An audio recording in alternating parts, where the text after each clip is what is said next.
je laisse les personnes s'installer, il y a encore quelques-unes qui arrivent. Donc nous allons passer 1h30 sur une très belle présentation, une belle association. Et à la fin, je prends un tout petit peu la parole pour dire qu'est-ce que l'on peut faire, quelles sont les perspectives.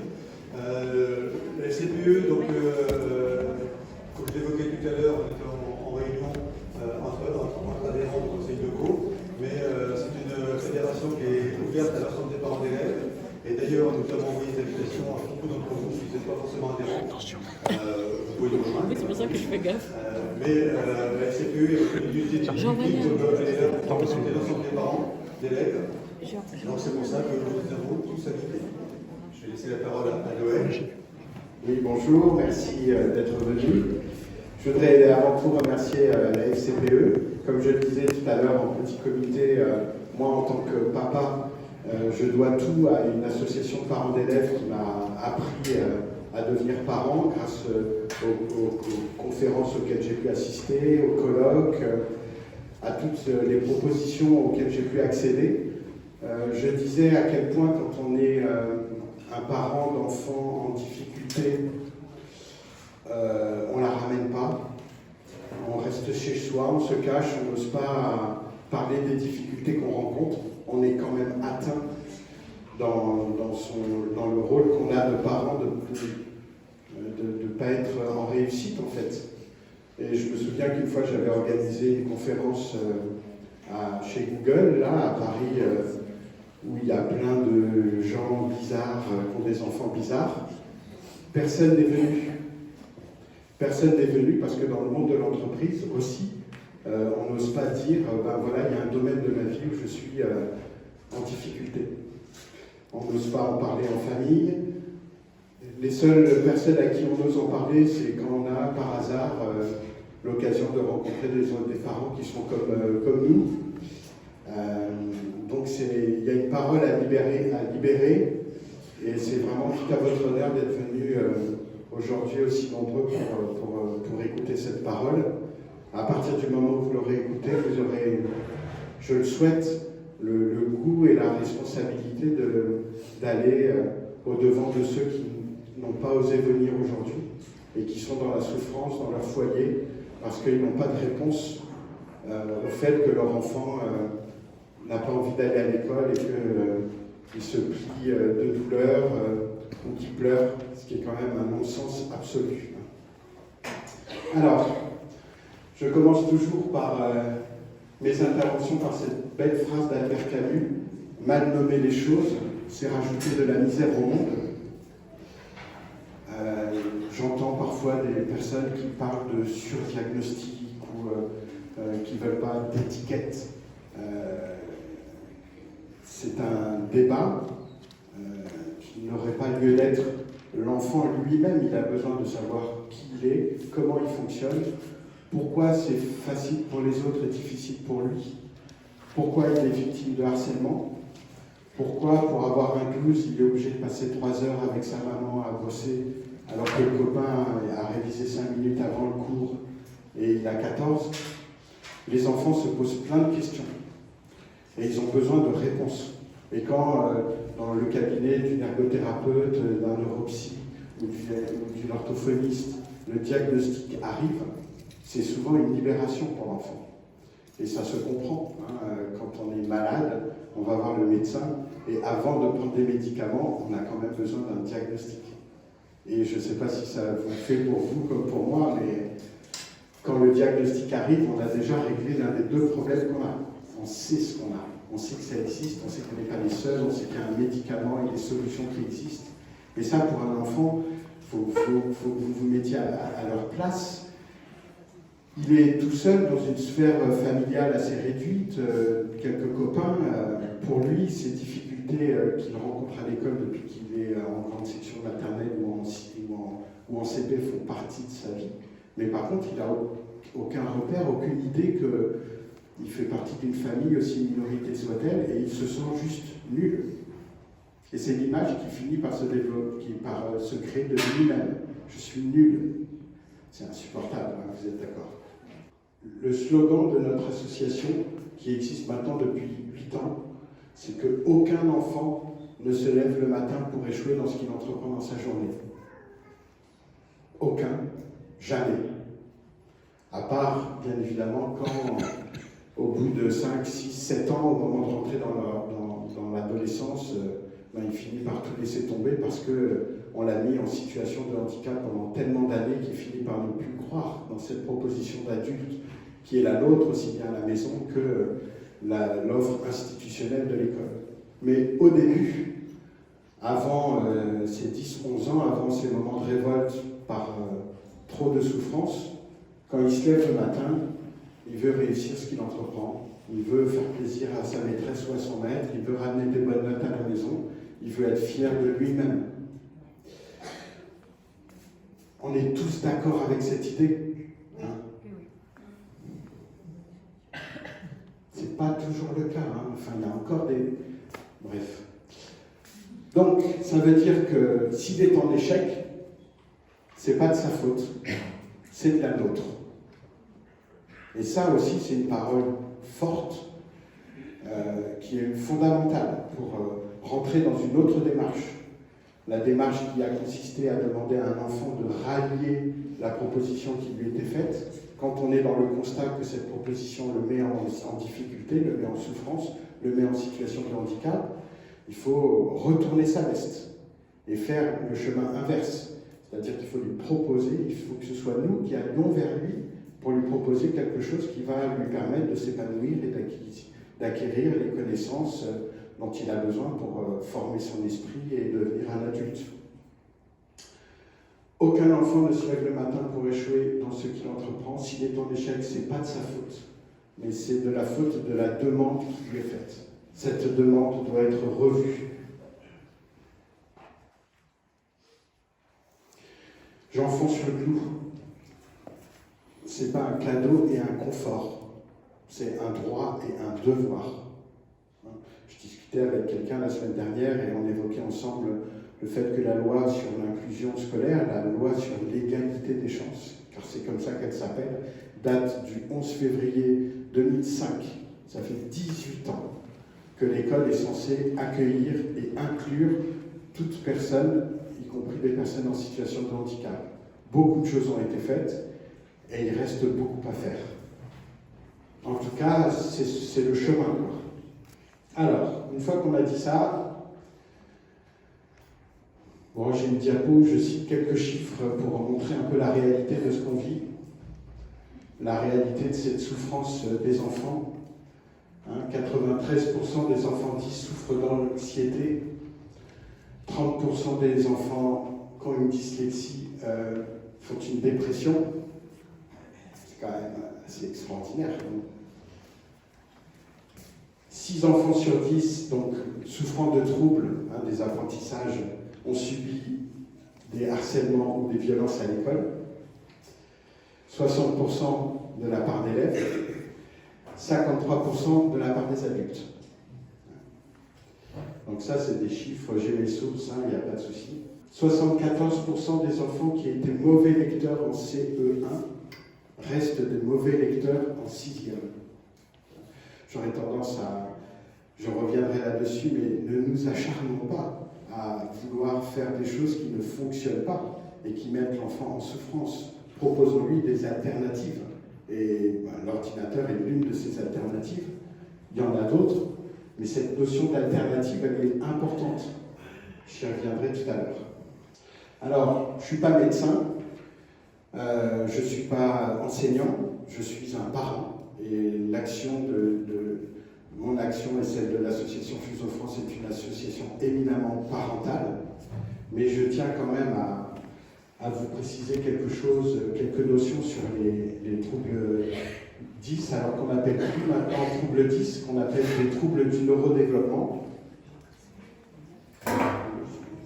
Des troubles du neurodéveloppement, donc c'est une classification internationale qui date de 2011 et qui a rebattu un peu les cartes sur ces nomenclatures qui sont très importantes, parce que c'est sur ces nomenclatures que le corps médical établit des diagnostics et conçoit des tests pour pouvoir évaluer si une personne est concernée ou non par une pathologie. Alors, c'est toujours des nomenclatures qui sont soumises à discussion, à débat.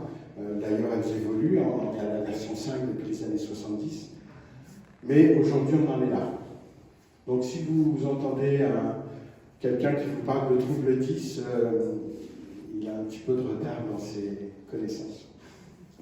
Alors, vous avez maintenant cette classification, trouble de la parole et du langage, donc c'est la dysphasie. C'est pas simplement une difficulté à prononcer les mots, hein, c'est même une difficulté à les conceptualiser, à trouver le bon mot pour dire la bonne chose. Donc, ça va beaucoup plus loin qu'un problème d'expression. C'est que la personne elle-même, à l'intérieur de son cerveau, ne trouve pas les mots pour s'exprimer. C'est une douleur infinie. Hein. Vous imaginez quelqu'un qui a fait, par exemple, un AVC, qui est privé de la parole, temporairement ou non. Je pense que ça ne doit pas être... ce sentiment d'être prisonnier de soi-même doit être quand même très, très fort. Et c'est ce qui arrive à ces enfants qui ont des problèmes de dysphasie. Ensuite, vous avez les troubles développementaux de la coordination, donc dyspraxie, visio-spatiale ou non. Donc, c'est des enfants qui ont des problèmes de maladresse, de lenteur, bien évidemment des problèmes de graphisme. C'est des enfants qui n'osent plus mettre la table, hein, parce que quand ils ont cassé le verre du service de mariage de la grand-mère à la fête de famille, on leur confie plus aucune tâche. C'est des enfants qui ont du mal le dimanche, pendant la réunion de famille, à accepter d'aller faire du vélo à 2 roues quand on a 5-6 ans et qu'on est déjà face à ces difficultés par rapport à des adultes qui sont dans une attente normale. C'est déjà des premiers signaux qu'il y a quelque chose qui ne va pas. Ensuite, vous avez les troubles du déficit de l'attention avec ou sans hyperactivité. Alors, en ce moment, c'est vraiment le grand truc dont j'entends le plus parler, qui en classe pose le plus de problèmes. Et d'ailleurs, cette classification ne rend pas compte d'une réalité. C'est qu'une personne peut avoir des troubles du neurodéveloppement, finalement, qui n'embêtent que lui-même, qui l'empêche d'accéder à des connaissances, qui l'empêche de produire, qui l'empêche de pouvoir rester attentif. Quand ces troubles se transforment en troubles du comportement, et que du coup l'enseignant se retrouve avec un enfant qui ne sait pas gérer dans un groupe, un élève qui, sous le coup d'une impulsivité à 4h de l'après-midi, parce qu'il n'en peut plus, va se mettre à insulter sa prof, par exemple. Je cite ce cas parce que un de nos enfants est passé hier en conseil de discipline pour cette raison. Trouble de l'attention, enfant médicamenté, reconnaissance MDPH, premier incident de ce genre, exclusion définitive.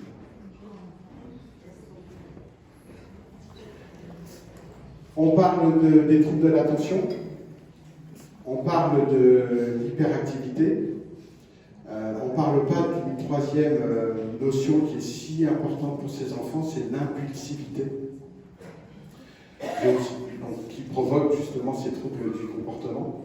L'impulsivité, il faut que vous le sachiez, c'est une protéine dans le cerveau qui ne fait pas son travail et que le cerveau produit habituellement à partir de 6 ans. Hein, vous pouvez répéter 1 milliard de fois à vos enfants de regarder à droite et à gauche avant de traverser la rue. S'il finit par comprendre, c'est pas parce qu'il finit par comprendre ce que vous dites. C'est parce que cette protéine s'est mise à être produite dans son cerveau entre 5 ans et demi et 6 ans et demi. C'est la protéine de l'autocontrôle. Avant de dire quelque chose, je valide. Avant de faire quelque chose, je valide. Quand cette protéine ne fait pas son boulot, je dis ce que j'ai à dire et 2 secondes après, jamais plus, je me dis, j'aurais dû me taire. Et c'est ce qui arrive à ces enfants qui sont victimes de l'impulsivité. Alors une fois que l'enfant il a basculé dans l'impulsivité, c'est mort. Donc c'est pas la peine de lui faire regretter, de lui faire signer des mots d'excuse, il est lui-même en dehors de son contrôle. Et donc la stratégie, ça consiste à faire en sorte d'organiser sa vie pour qu'il n'aille jamais dans le rouge, qu'il ne soit pas comme on dit, en surcharge cognitive, qui peut venir d'une accumulation de bruit, de lumière trop forte, le brouhaha de la cantine à midi, l'effort fourni toute la matinée pour suivre des apprentissages avec difficulté. Tout ça fait que en milieu d'après-midi ou en fin d'après-midi, et surtout au moment des devoirs, hein, les mamans, l'enfant il n'en peut plus et il craque, quoi. Il faut organiser la vie d'une personne pour qu'elle ne soit jamais dans le rouge, quitte à effectivement lui proposer de ne pas manger à la cantine, parce que c'est quand même quelque chose qui revient souvent, la difficulté de gérer les bruits et les brouhahs. Ensuite, vous avez les troubles des apprentissages. Donc là, c'est la famille de la dyslexie, dysorthographie, dyscalculie. Donc dyscalculie, maintenant officiellement relevé au rang de troubles comme la dyslexie. Difficulté à automatiser le langage. Ça veut dire que je vais faire un lien entre le son d'un mot, le phonème, et la manière dont il s'écrit, son graphème, et je vais associer les deux. Donc, une fois que j'ai associé les deux, je constitue dans mon cerveau un lexique qui va s'enrichir au fil des mois et qui va faire que, quand j'aurai besoin d'écrire ce mot, je vais aller le chercher où je l'ai rangé dans mon cerveau, mais je n'ai pas à le réinventer. Un enfant qui a une dyslexie, il doit sans cesse réinventer les mots parce qu'il n'a pas ce lexique qui s'est constitué au fil des années. Ça veut dire que, ça lui demande un effort supplémentaire parce qu'il doit faire artificiellement quelque chose qui est naturel pour les autres. Et 2, cet effort, il doit le refaire, et le refaire, et le refaire, éternellement, parce qu'il ne va pas retenir le lendemain ce qu'il a appris la veille. Donc on est là typiquement dans le genre de tâche qui donne à une personne qui l'accomplit, à qui on lui demande de l'accomplir, le sentiment qu'il est nul. Et là aussi, l'informatique apporte des moyens de contourner ces difficultés. Il y a 230 phonèmes dans la langue française. En Italie, dans la langue italienne, il y en a 37. La dyslexie en Italie n'existe pas. Tout le monde s'en fout. Et les pauvres personnes qui veulent être orthophonistes en dyslexie sont au chômage technique. Dans la langue anglaise, il y a 1200 phonèmes. Donc vous comprenez peut-être mieux pourquoi nos enfants sont en difficulté dans cette langue. Expliquez-le aux profs d'anglais, s'il vous plaît. Alors, une autre famille, et pour finir, dans ces troubles du neurodéveloppement, il y a les troubles, les TSA, troubles du spectre autistique. Donc là, on est face à des difficultés, notamment de gestion des implicites. Les implicites, ce sont des règles non dites qui peuvent, à l'école, se regrouper en deux familles. Vous avez des implicites sociaux et puis des implicites techniques. Alors un exemple d'implicite social sur lequel est bâtie l'autorité de l'enseignant, c'est les adultes ont toujours raison. C'est ce qu'on leur vend sans le dire aux enfants, et on met en face de 30 enfants un sachant qui a autorité. Quand vous avez une personne qui n'est pas sensible à ces implicites sociaux, elle ne va pas comprendre ça. La seule chose qui va compter pour elle, c'est que quelqu'un dit quelque chose, et cette chose, elle est vraie, elle est fausse ou elle est approximative. Quand un haut potentiel qui a des troubles autistiques ou un jeune autiste entend quelqu'un qui est approximatif ou qui dit quelque chose d'inexact, il va le reprendre. Alors que ce soit son père, que ce soit le pape, que ce soit le martien qui passe avec sa soucoupe volante, mais quand c'est son prof et qui fait ça devant tous ses camarades, vous pouvez imaginer les problèmes que ça peut poser.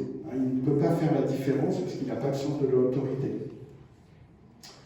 Ce problème s'accentue avec l'âge, et ces problèmes existent aussi dans le monde de l'entreprise. Dans une entreprise, vous avez un chef, et on vous dit c'est ton chef, et 90% des gens acceptent d'avoir un chef parce que c'est dans l'ordre des choses. Quand un haut potentiel ou une personne qui a des troubles de l'autisme découvre que son chef est moins bon que lui, il ne peut plus le considérer comme son chef. Il change de boulot dans les 3 mois d'habitude.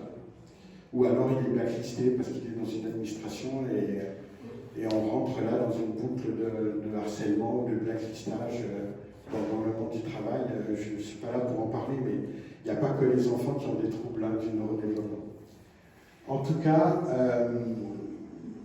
les implicites sociaux, vous l'imaginez dans un groupe restreint qui est un collège de 400 ou 800 élèves avec une quarantaine d'adultes, c'est fondamental pour que la machine tourne. Et donc quand vous avez une personne qui n'a pas ces implicites sociaux, sa vie est compliquée, elle est aussi souvent victime de harcèlement d'ailleurs. Les implicites techniques, je peux vous citer un exemple qu'a vécu ma fille par exemple quand elle était en CE2. La maîtresse qui demande à ses élèves de sortir l'ardoise, et elle dit « écrivez les nombres suivants ». Et elle commence à épeler 10, 20, 30, 40, 50. Donc, elle fait son speech et elle regarde les résultats. Donc, vous avez 28 enfants qui ont écrit 10, 20, 30, 40, 50, et vous avez une gamine qui a écrit 11, 21, 31, 41, 51. Elle a écrit le nombre suivant. Convocation, punition. Ben oui, c'est de la provocation en fait. Et on a été convoqués, et la petite, elle s'en est pris plein la figure, quoi. Mais franchement, elle ne comprenait pas, vous imaginez. Donc là aussi, dans les implicites sociaux, il y a plein d'autres exemples, mais je ne sais pas si vous connaissez des personnes à haut potentiel, mais c'est des gens qui ne sont pas trop dans le gris, quoi. Ils sont plutôt blanc, noir, et le second degré, c'est pas trop leur tasse de thé, quoi. Donc quand on dit quelque chose, c'est ça. Ah, merci. C'est très gentil. Donc, pour résumer, toutes ces classifications amènent l'apprenant qui est à l'école à rencontrer des difficultés chroniques dans sa vie. La double tâche, notion fondamentale. Quand j'écoute quelqu'un et que je prends note de ce qu'il dit, je demande à mon cerveau d'exécuter 2 tâches différentes, et mon cerveau va se focaliser sur la tâche qui lui est la plus difficile à accomplir. Donc quand c'est un enfant qui a une dysgraphie ou une dyslexie, écrire, c'est la tâche des 2 qui va lui demander le plus d'efforts, et il va écrire, entre guillemets, n'importe comment, quelque chose dont il n'a pas assez d'attention pour comprendre le sens. Est-ce que vous imaginez à quel point ça peut être contre-productif? Prendre des notes, c'est pas bon pour tout le monde. Et on ne va pas à l'école pour prendre des notes, on va à l'école pour apprendre des choses. Je dis souvent, et vous avez compris qu'aujourd'hui j'avais mon nez rouge et que je faisais mon numéro, mais je dis souvent que ces enfants-là, à l'école, ils devraient avoir les mains dans les poches et écouter. Parce que tout ce qui passe par l'audio, ils vont le retenir instantanément, surtout quand ça a du sens. Alors que si on lui demande d'accomplir des gestes qui vont monopoliser, chronophager son attention, ben, il ne va pas comprendre ce qu'il fait. La non-automatisation, j'y reviens pas, j'en ai parlé tout à l'heure. Ça aussi, c'est une notion fondamentale. Les 10 mots à apprendre le dimanche pour la dictée du lundi. Franchement, bref.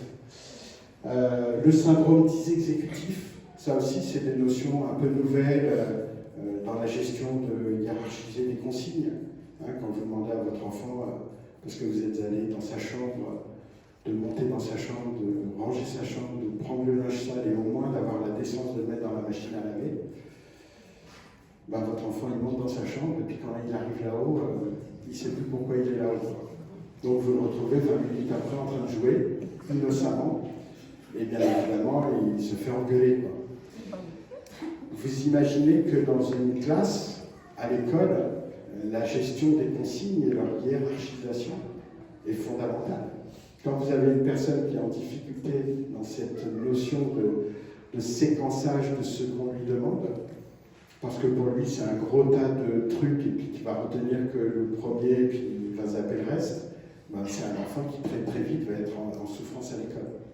Donc parmi les aménagements qu'on peut demander, il y a la reformulation et puis la décomposition des consignes.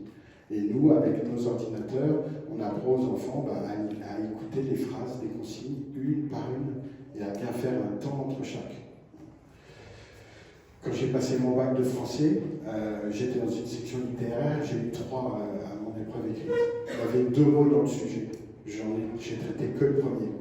Et je me suis souvenu du deuxième dans le bus en rentrant chez moi.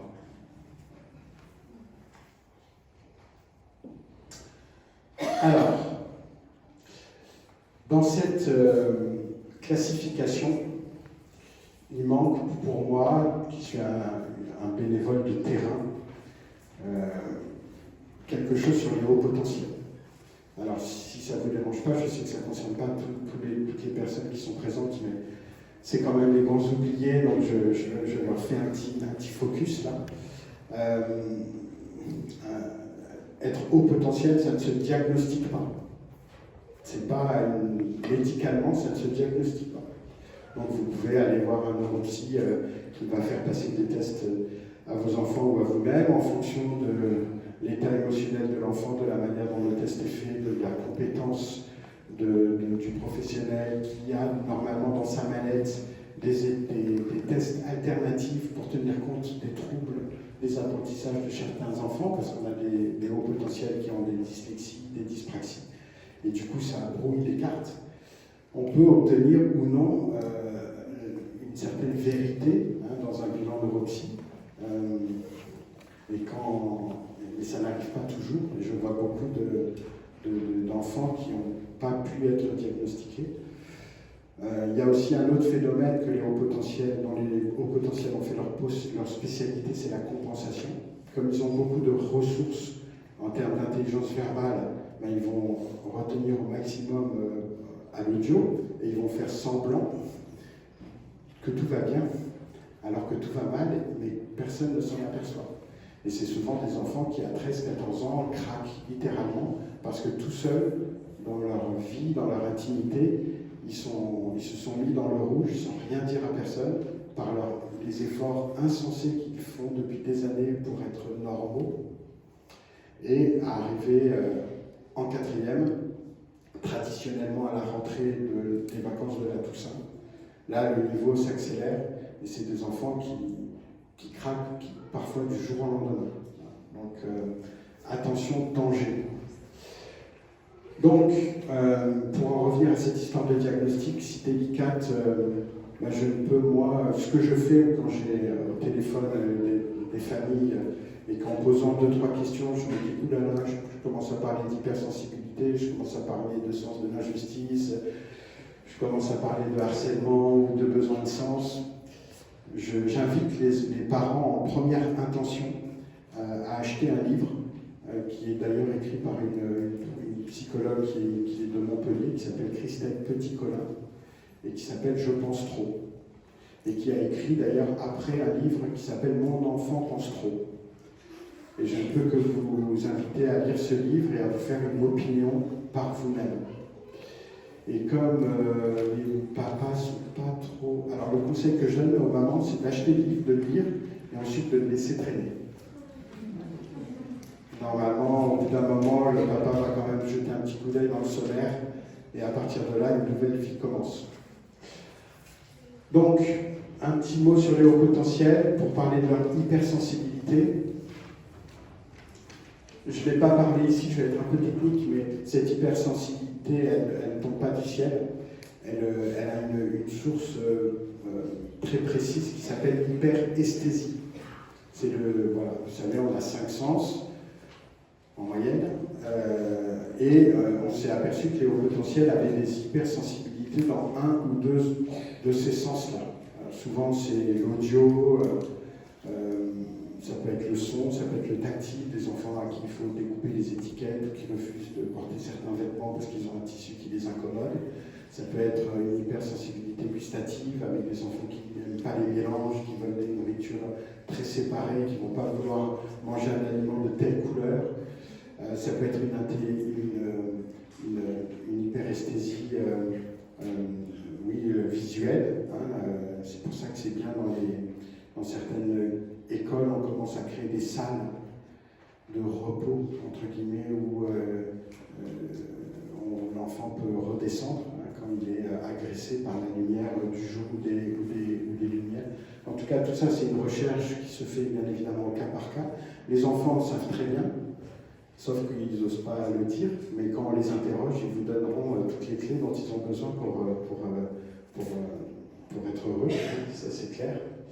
En tout cas, il faut relier cette hyperesthésie à la notion de communication. Vous savez que quand on communique, il y a d'abord un émetteur, un récepteur, et puis il y a ce qu'on appelle la communication verbale et la communication non verbale.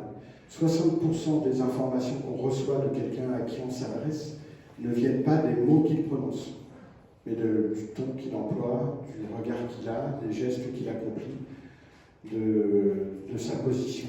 Et ça nous donne 60% des informations à toutes et à chacun dans une conversation. Donc quand vous imaginez quand une personne a une hyperesthésie, eh ben, ces signaux, ces 60%, ils se transforment en 80 ou en 90%. Il perçoit des choses. Et cette hypersensibilité, elle vient de là. Les hauts potentiels sont par exemple réputés pour savoir se faire aimer en 10 secondes ou se faire détester en 10 secondes. Et ils ont surtout, cette hyperesthésie leur amène un autre phénomène qui s'appelle le faux self, c'est-à-dire je capte en quelques secondes ce qu'attend la personne de moi, mon enseignant, mon père, le psy qu'on m'emmène voir de force, et je vais être capable instinctivement, c'est pas conscient, de donner à cette personne ce qu'elle attend. Ah mais il va très bien votre enfant, je ne comprends pas pourquoi vous l'avez amené. Ou alors, si quelqu'un ne lui revient pas, il va savoir se faire haïr et en quelques secondes aussi. Et quand un haut potentiel il a un prof dans le nez, ils vont vraiment passer tous les deux une année très pourrie. La pensée en arborescence, quelque chose à l'école qui n'existe quasiment pas, puisqu'à l'école l'enseignement est linéaire. On apprend une chose et à partir d'un savoir, on applique le savoir suivant et quand vient le moment de l'interrogation écrite, eh ben, on demande aux enfants de faire demi-tour et de poursuivre le fil à l'envers pour trouver un raisonnement. Ça, c'est très linéaire. Un enfant qui a une pensée en arborescence, c'est un enfant à qui vous donnez des éléments. Ces éléments dans sa tête, ils vont se mélanger, ils vont être une espèce de pataquès qui n'a pas de sens. Et puis, à un moment, vous allez lui donner l'élément qui manque, et à ce moment, il va avoir une vue globale et experte du sujet sur lequel on aborde. Ça fait des chefs de projet en entreprise qui sont des visionnaires pour ça. Ils emmagasinent les informations, et puis à un moment, ils comprennent et ils sont capables de faire le tour de cette problématique en analysant tous les aspects de ce problème. Ça n'existe pas à l'école, des choses comme ça. Donc, c'est une difficulté pédagogique pour les enseignants de susciter leur intérêt. Et d'ailleurs, le premier problème d'un haut potentiel à l'école, c'est de l'ennui. L'ennui et aussi le besoin de sens. Quand un enseignant d'histoire géo commence un cours sur la Deuxième Guerre mondiale et qui vit son cours comme un récit, il y a de grandes chances pour que le haut potentiel, au moment de l'interro 2 mois plus tard, il ait 2 ou 3. Il ne s'est pas investi en fait dans cette histoire. Il ne veut pas qu'on lui raconte l'histoire. Un haut potentiel, il a besoin de savoir où il va. Et si ce même prof prend 2 minutes en début de chapitre pour dire on va étudier la Deuxième Guerre mondiale pendant 2 mois, ça met en scène tel pays à telle époque, et qui rajoute 2-3 phrases pour donner du sens et un contexte à l'apprentissage, le même va avoir 18. Parce que dès le début, il va être accroché, il va être embarqué dans cette aventure parce que ça a du sens pour lui. Le syndrome d'imposture, c'est un syndrome très connu des hauts potentiels. Pour ne pas être différent des autres, je vais me rabaisser, entre guillemets, parce qu'il y a des choses que je sais, mais du coup, je vois que les autres ne savent pas, donc je vais faire semblant de ne pas savoir non plus. C'est un phénomène qu'on observe beaucoup chez les filles, qui ont cette capacité à se conformer, qui est beaucoup plus développée que chez les garçons. Et ça donne des filles qui vont finir par développer une image assez médiocre d'elles-mêmes. parce qu'elles n'appuient jamais sur l'accélérateur de peur de sortir du lot, quoi. C'est un drame absolu pour la personne pour la personne elle-même, mais aussi pour la collectivité. Hein. Elle va sortir du système à 18 ou 19 ans avec bien moins que ce qu'elle vaut. Et elle va s'interdire de faire des choses qu'elle pourrait faire, et c'est vraiment un phénomène qu'on observe avec beaucoup d'intensité. Voilà. J'en finis là, la procrastination. Je termine par ça, c'est un mot un peu barbare, j'ai moi-même eu du temps à l'automatiser dans ma tête. Un haut potentiel, il passe son temps à penser. Hein, c'est pas pour rien que le livre s'appelle « Je pense trop ».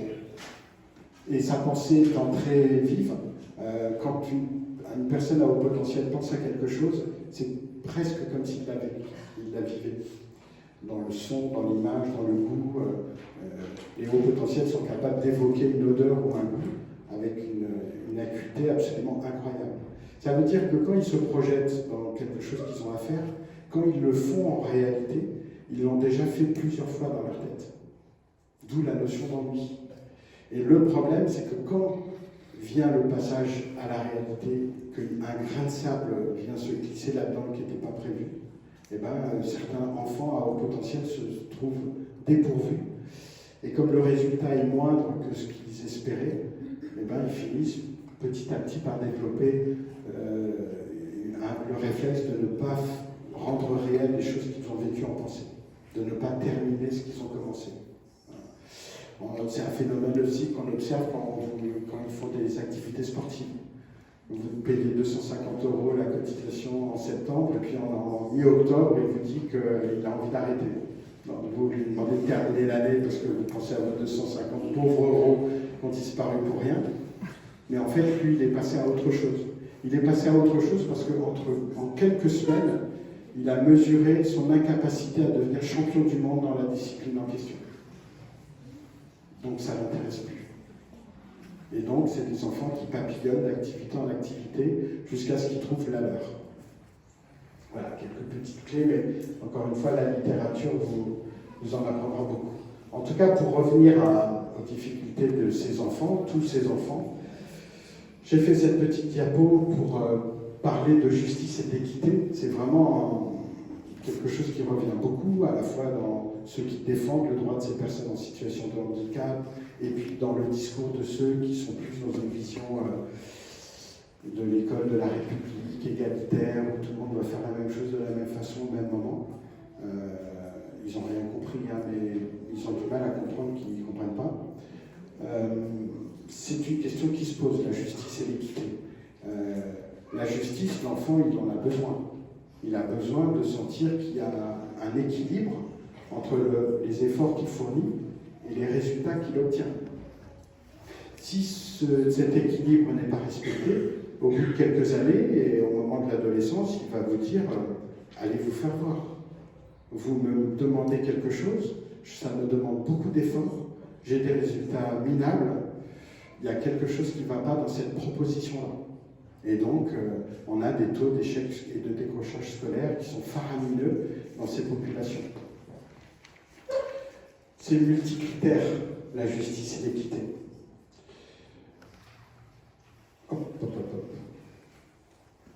Les attentes qui pèsent sur moi, le regard des autres.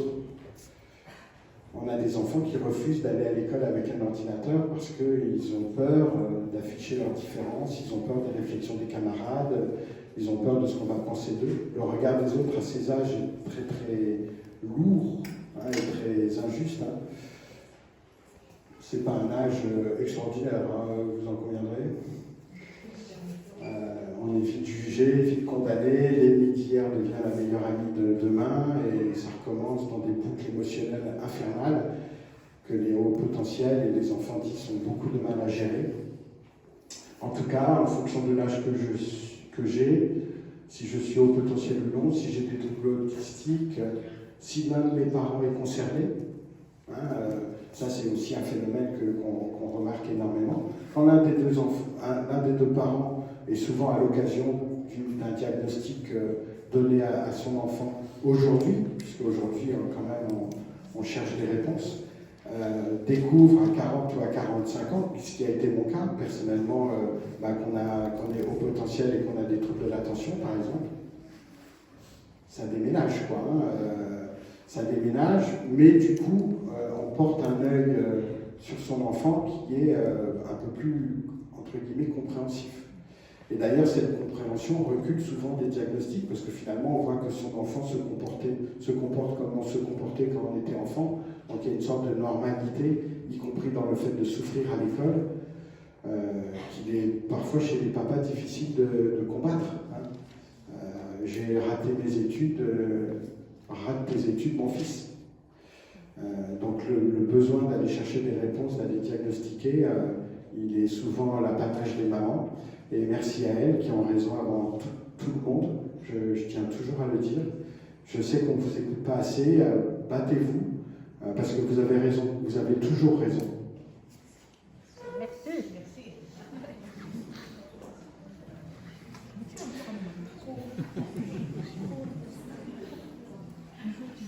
En tout cas, il existe aussi des différences entre les garçons et les filles. C'est pas le mode d'emploi. On dit souvent que les filles ont une capacité à souffrir et à endurer, à se conformer, qui est bien supérieure aux garçons. Ça donne aussi des cas un peu dramatiques de jeunes femmes qui commencent leur vie de jeunes adultes en n'ayant pas forcément les mêmes chances que les autres. C'est des points vraiment à surveiller. Les perfectionnistes qui préfèrent ne pas faire plutôt que de mal faire. Alors vous imaginez un haut potentiel qui a une dysgraphie.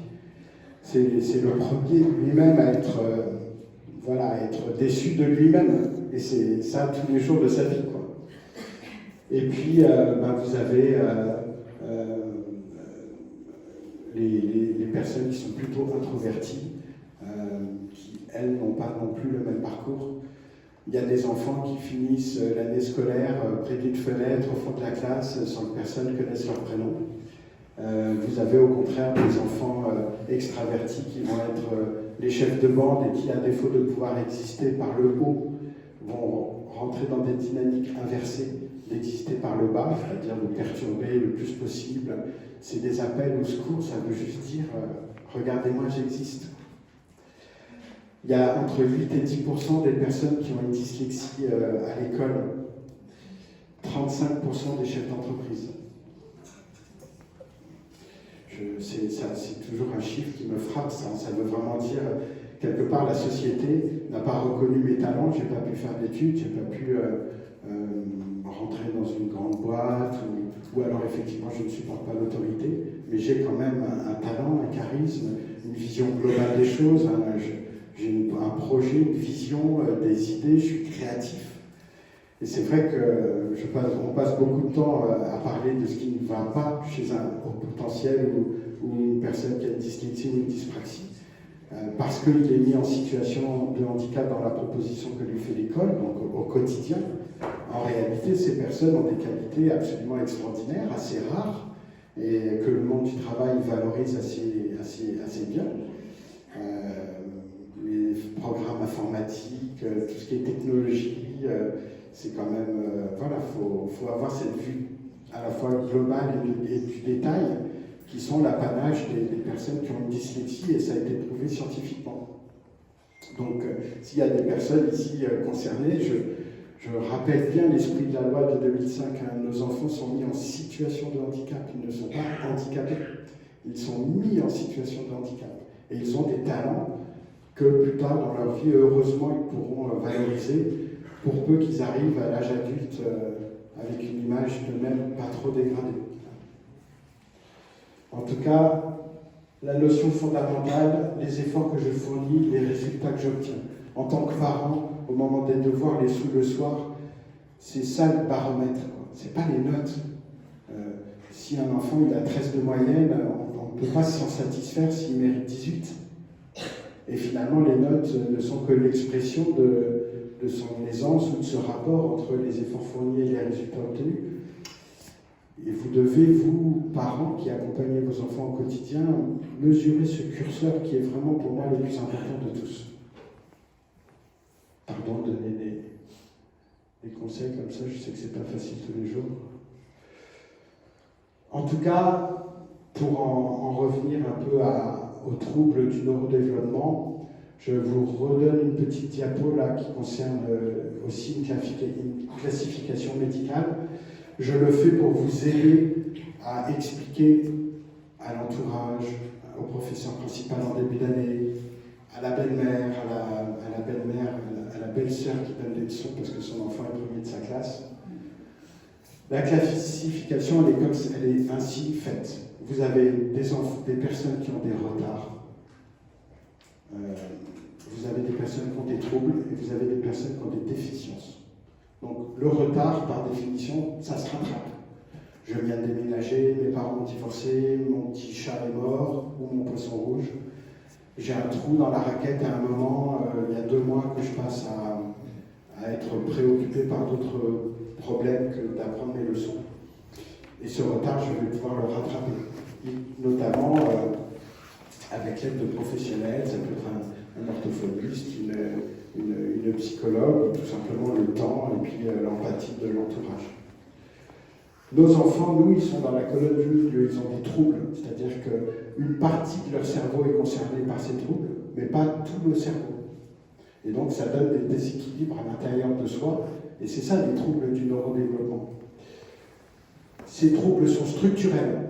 Je nais avec une dyslexie, je vis avec, je vais mourir avec.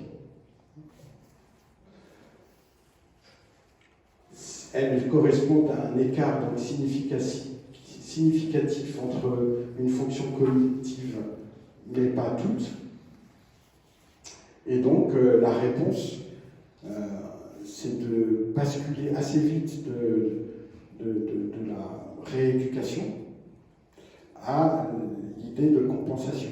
Et ça, cette notion, elle est super importante. Quand vous allez voir une orthophoniste, l'orthophoniste, elle rééduque au langage. C'est-à-dire, je ne sais pas bien faire quelque chose, je vais essayer d'apprendre à y arriver quand même, à le faire quand même à force de travail.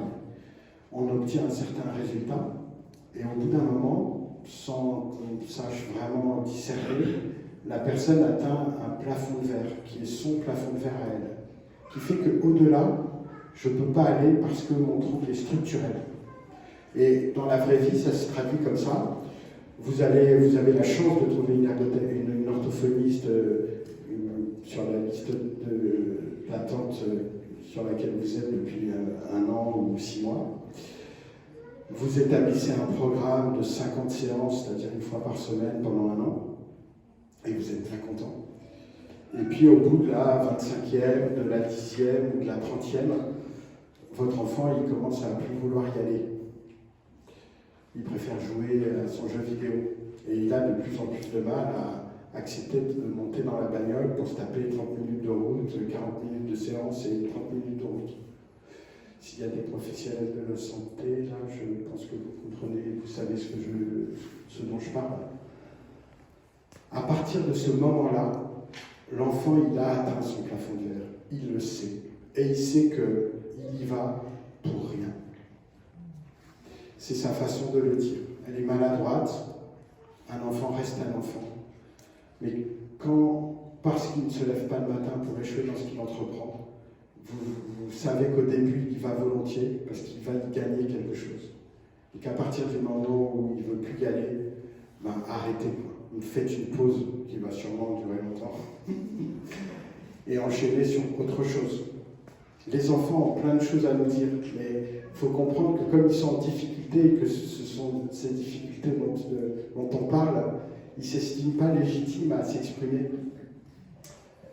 Les adultes n'ont pas toujours raison. Et on ne peut pas demander à un professionnel en 2 séances d'avoir une opinion éclairée, alors qu'on ne demande pas en parallèle à son enfant qui est à l'intérieur de lui-même depuis qu'il est né. Sa parole est merveilleusement pertinente, mais il faut qu'il se sente autorisé à la délivrer. Et puis vous avez des enfants qui ont une déficience. Donc là, c'est l'ensemble des performances cognitives qui sont atteintes. Et voilà, c'est des enfants qui vont aller dans des IME ou alors qui vont être pris en charge dans des ULIS. Je ne sais pas, vous devez avoir des ULIS 10 ici, mais je suis toujours... Enfin, ça fait peur, quoi, quand on est parent, de se dire que son enfant, parce qu'il a une grosse dyslexie, va se retrouver avec des enfants qui ont un retard mental. Ça risque plus de le tirer par le bas que par le haut, à moins que l'ULIS, encore une fois, soit spécialisé. Mais c'est souvent une réponse qu'on entend pour proposer des solutions. Non, c'est fini. Donc voilà, a priori, je ne sais pas une parole d'expert, mais a priori nos enfants d'ici, ils n'ont pas grand-chose à y faire dans ces ULIS.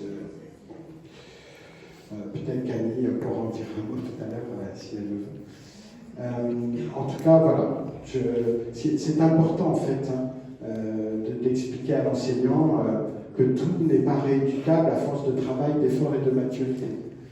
Ces bulletins scolaires où on voit que l'enfant a du potentiel, qu'il pourrait faire mieux s'il travaillait davantage, alors que le gamin il se défonce tous les week-ends avec sa mère sur le dos, enfin, franchement, c'est insupportable, quoi. C'est injuste et c'est vécu comme tel par les enfants. Et finalement, la réponse à une difficulté dans les notes, elle est souvent verticale. Tu auras des meilleures notes si tu travailles plus. C'est quand même très simpliste. Moi, j'invite chacun à avoir une vision un peu plus horizontale des choses. Oui, dans tel endroit, il y a une difficulté, qu'est-ce qu'on va pouvoir mettre en place comme compensation pour contourner la difficulté? L'exemple typique, c'est la frappe à 10 doigts. Quand un enfant passe sur l'ordinateur, tous les parents sont... il faut prendre des notes, donc il faut que l'enfant frappe à 10 doigts, donc allez, on va aller passer 50 séances chez une ergo pour qu'il apprenne à taper à 10 doigts. Non mais au secours, quoi. C'est un raisonnement préhistorique du XXe siècle. La frappe à 10 doigts, tout le monde s'en fout en 2023, les enfants les premiers. Il y a des vitres, il y a des écrans, il y a des claviers horizontaux, verticaux, on prend ses commandes au McDo avec les doigts, on écrit des SMS avec des pouces, des claviers en toutes formes, possibles et inimaginables. Enfin, je veux dire, si vous avez des problèmes avec la frappe à 10 doigts, c'est votre problème, quoi. Mais ne polluez pas la vie de vos enfants qui n'en ont strictement rien à faire. Et j'ai un exemple très simple à vous donner. Je ne vous le souhaite pas, mais si un jour vous avez la malchance de devoir aller porter plainte à la gendarmerie, vous verrez ce que font certains avec 2 doigts. C'est absolument extraordinaire. Donc, lâchez-nous un peu, là, s'il vous plaît, avec la frappe à 10 doigts. Quand on est un haut potentiel perfectionniste et qu'on a appris que ce doigt-là doit aller sur cette touche-là, ça peut même se révéler contre-productif. Parce que de peur de ne pas mettre le bon doigt sur la bonne touche, on ralentit sa vitesse de frappe pour ne pas se tromper. Là, on est hors sujet. Voilà. Excusez-moi, j'interviens parce que je trouve ça vraiment intéressant. Comment vous faites gagner en rapidité un enfant qui effectivement ne rentre pas dans la frappe à 10 doigts, mais qui, ne serait-ce qu'avec 2 doigts, n'accélère pas pour autant? Dictée vocale. Windows H. Qui ne frappe pas. On contourne. Quand vous mettez un outil en place et que vous apprenez à l'enfant à s'en sortir, si ça devient une difficulté pour lui, vous le remettez une deuxième fois en situation de handicap. Il faut contourner.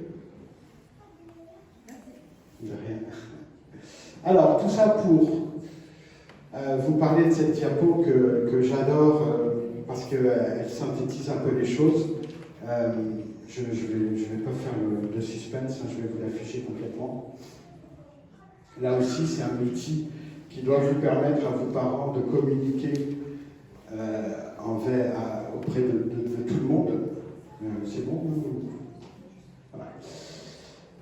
L'enfant, dans cette diapo, il est au centre, c'est l'apprenant. Il ne se lève pas le matin pour échouer dans cet entrepôt. Il n'a pas de problème pour comprendre ce qu'on lui dit, il a des problèmes pour restituer ses connaissances. Il est mis en situation de handicap. Autour de lui, il y a des adultes. Et je vous assure que si chacun fait son boulot, tout se passe bien. Et le boulot d'un parent, c'est d'apporter à son enfant amour et protection. Et c'est pas anodin. Protéger son enfant, c'est à peu près classique, On va défendre le bout de gras On se bat pour les diagnostics, on comprend qu'il y a quelque chose qui ne va pas. Ensuite, on va expliquer inlassablement aux enseignants le mode d'emploi de son enfant. Hein, je ne sais pas si vous avez vécu comme moi ces rendez-vous de fin septembre où on va un petit peu taper le terrain pour voir comment ça se passe et où on se retrouve assis sur une petite chaise d'écolier, enfin un petit plateau d'écolier, puis la maîtresse, elle délivre sa parole issue de son expérience de 3 semaines. Moi, ça m'est arrivé, par exemple, d'entendre une maîtresse en CE1 dire ah, j'ai vu dans son dossier que votre fille avait une dyscalculie, mais elle se débrouille très bien. Moi, je ne crois pas une seconde. Ça venait après un certain nombre de réflexions qu'elle avait faites, et là, je l'ai arrêté. Quoi. Je lui ai dit, écoutez, là, vous êtes en train de remettre en cause un diagnostic médical, vous n'êtes pas à votre place. Et puis ce rendez-vous, on va le faire un petit peu évoluer. Moi, je vais vous expliquer comment fonctionne ma fille pour que vous passiez toutes les deux une bonne année. Elle m'a regardé et en 10 secondes, elle a compris que c'était possible en fait. Et elle m'a écouté. Et ça a été la meilleure année de ma fille. Il y a un moment, il faut que chacun fasse son boulot. Et quand vous avez quelqu'un qui remet un diagnostic médical en cause, il pratique illégalement la médecine. Chacun son boulot. Aimer son enfant, ça paraît naturel comme ça. C'est un peu provocateur de ma part. Apporter à son enfant protection et amour, c'est pas si facile. Hein. On aime le double de soi, ça c'est facile. Aimer la différence, aimer la personne qui est en difficulté dans certains domaines, aimer une personne qui est en situation de handicap ou qui est handicapée, quand c'est son enfant. Bon, les mamans, bien évidemment, y arrivent mieux que les papas, mais c'est pas naturel. Quoi. Et d'ailleurs, on commence traditionnellement nos premières années de parents d'enfants 10 à essayer de leur mettre la pression pour qu'ils deviennent plus 10. Aimer l'autre dans sa différence. Ouais, c'est un boulot. Moi, en tout cas, ça en a été un pour moi. Une fois que les parents ont cette place, eh ben, à côté, on a les soignants. Alors, je n'ai pas demandé s'il y avait des soignants dans la salle. J'espère que certains ont pu se libérer. On est maintenant à une époque où on arrive à nommer les choses. Grâce au progrès de la médecine, de l'imagerie médicale, depuis 25 ans, une parole autour de ces troubles s'est forgée, des certitudes ont été acquises, et on est en capacité d'établir des diagnostics. Voilà. Et avant d'établir des diagnostics, je fais une petite parenthèse pour les parents qui sont en questionnement. Il existe un outil qui a été créé par des neuropsys qui s'appelle Identidis. .com, je ne sais pas si vous connaissez, identidis.com, qui est un questionnaire qui dure à peu près une quarantaine de minutes, que les parents répondent en ligne, et qui est un questionnaire de ce qu'on appelle le repérage. Et d'ailleurs, pour ceux qui étaient là ce matin, avec l'élu qui parlait de réunir des commissions, cette notion de repérage, elle est fondamentale. Avant d'avoir un diagnostic, on peut très bien déjà mettre en place des outils de compensation pour une personne qu'on a repérée. Donc on n'est pas dans le médical, on est dans le repérage. Mais c'est fondamental parce que quand n'importe quel professionnel se balade entre deux rangées d'une classe de moyenne section pendant le temps de la récréation avec les cahiers ouverts, il n'y a peut-être pas besoin d'attendre que l'enfant ait 8 ans, qu'il ait 2 ans de retard dans son langage pour dire l'estampillé dyslexique. Il y a quand même des choses à mettre en place avant pour qu'il ne perde pas 2 ans d'apprentissage, le temps de savoir ce qu'il a. En tout cas, les soignants, ils sont là pour apporter 2 choses qui sont fondamentales. Le diagnostic, qu'est-ce que l'enfant a, c'est quoi la problématique, et puis la prescription. Voilà, je sais ce que j'ai, donc je prends le bon médicament. Et franchement, si je me pointais avec mon ordonnance chez le pharmacien et que mon pharmacien commentait la marque des médicaments ou la posologie du médicament que les médecins m'ont prescrit, il ne serait pas à sa place. Et quand vous avez des enseignants qui remettent en cause les diagnostics médicaux, il faut tout de suite couper il faut les interrompre en fait, il faut leur rappeler qu'ils n'ont pas à le faire.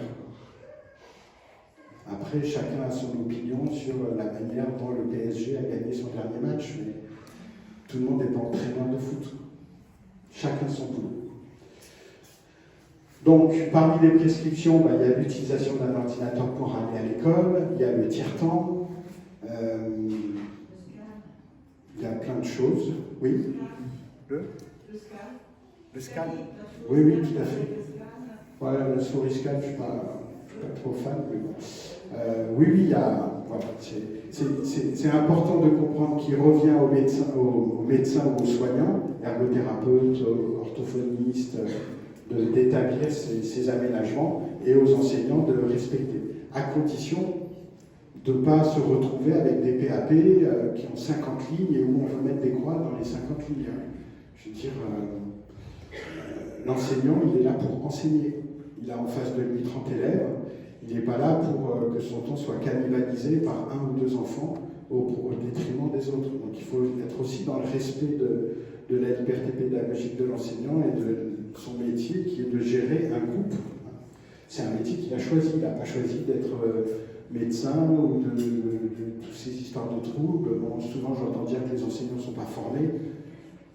C'est bon, leur barque est bien chargée déjà. Et moi ce que j'adore dans l'ordinateur, c'est qu'on est dans un projet d'autonomie. La loi sur l'autonomie. Le projet d'un parent quand on a un enfant différent ou qu'on a un enfant neurotypique, ça doit être un projet d'autonomie. Et si on attend trop de l'enseignant, qu'on lui charge trop sa barque, il est normal qu'il ne joue pas le jeu. On ne fait pas trop leur demander. Dans les prescriptions, et c'est vraiment une réflexion personnelle que j'ai depuis plusieurs mois, et que je n'entends pas encore, donc je la partage avec vous, de faire vraiment la distinction entre des troubles des apprentissages et des troubles du comportement. Et je trouve qu'il y a vraiment deux façons, deux enseignements, deux visions à apporter pour aider les enseignants à gérer ces enfants. Comme je le disais tout à l'heure, c'est avoir un TDAH dans sa classe.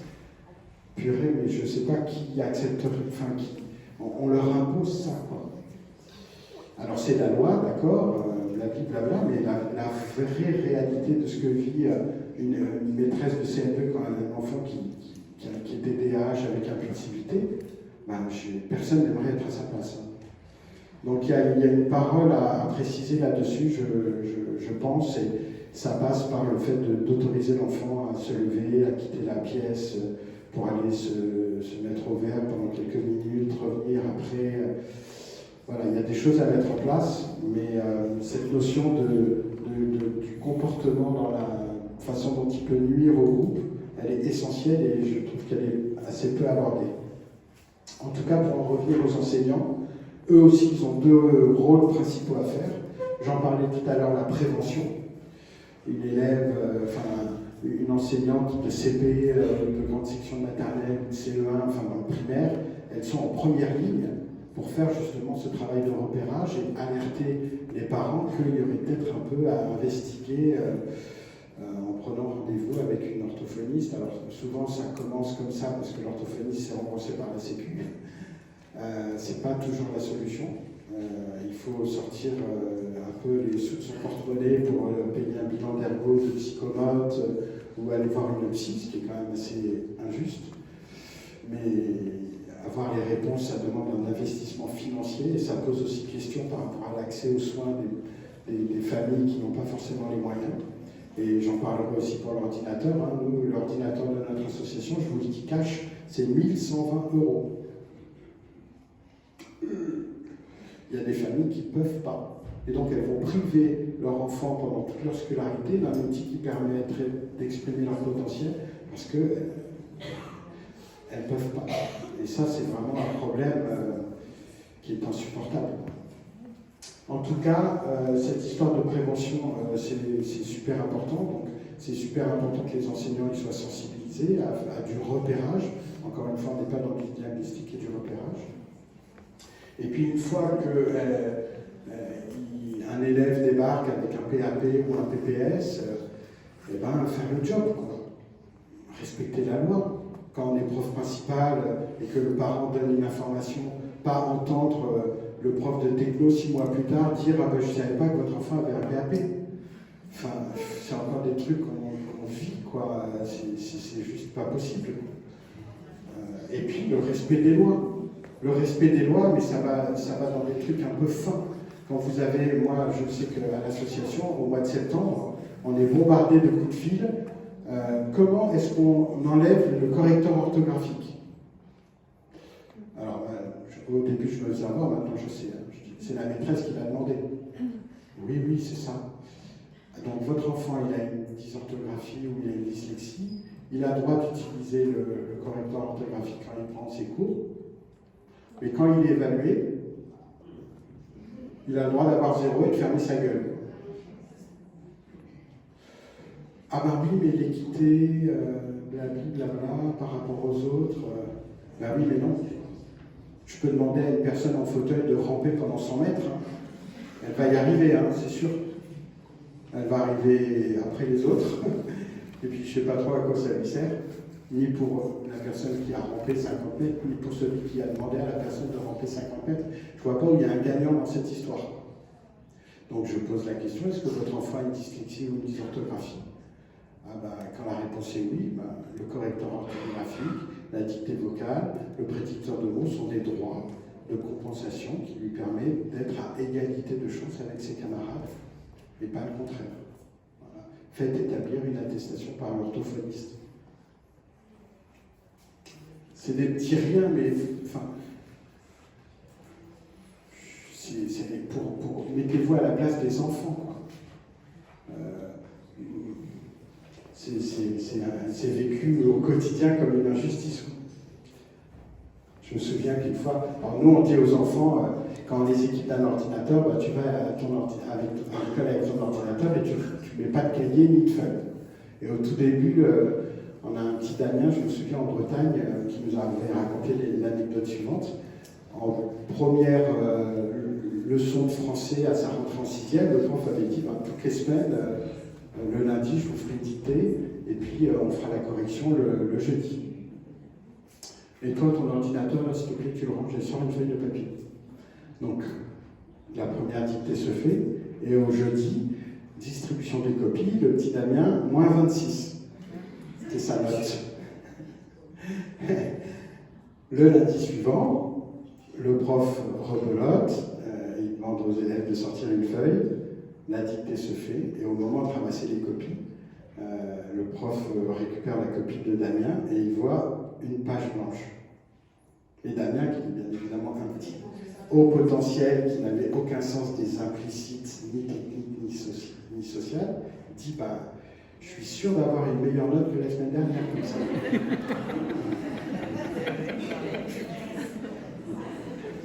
C'était logique. Hein.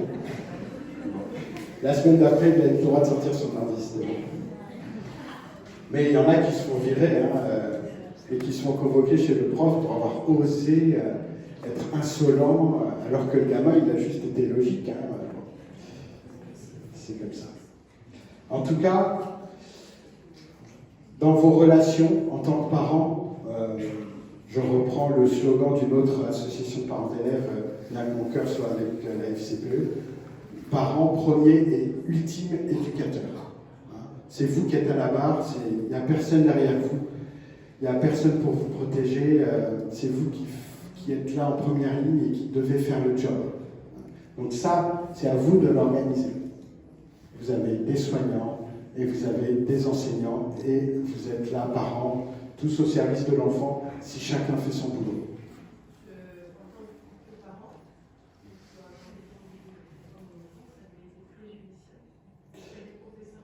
Ouais, c'est parce que vous n'êtes pas allé assez loin.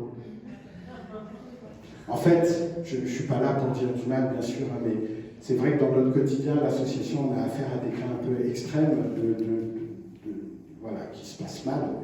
Et là, j'ai en tête, bien évidemment, les 2 conseils de discipline de nos enfants que j'ai vécu la semaine dernière avec 2 exclusions définitives totalement injustes. Il y a des choses à faire. Et c'est par graduation, et vous n'êtes pas assez loin. Vous n'êtes pas allé assez loin. Mais tout à l'heure, je vous expliquerai comment ça marche. Ou Annie le fera peut-être si elle veut. Je charge un peu la barque.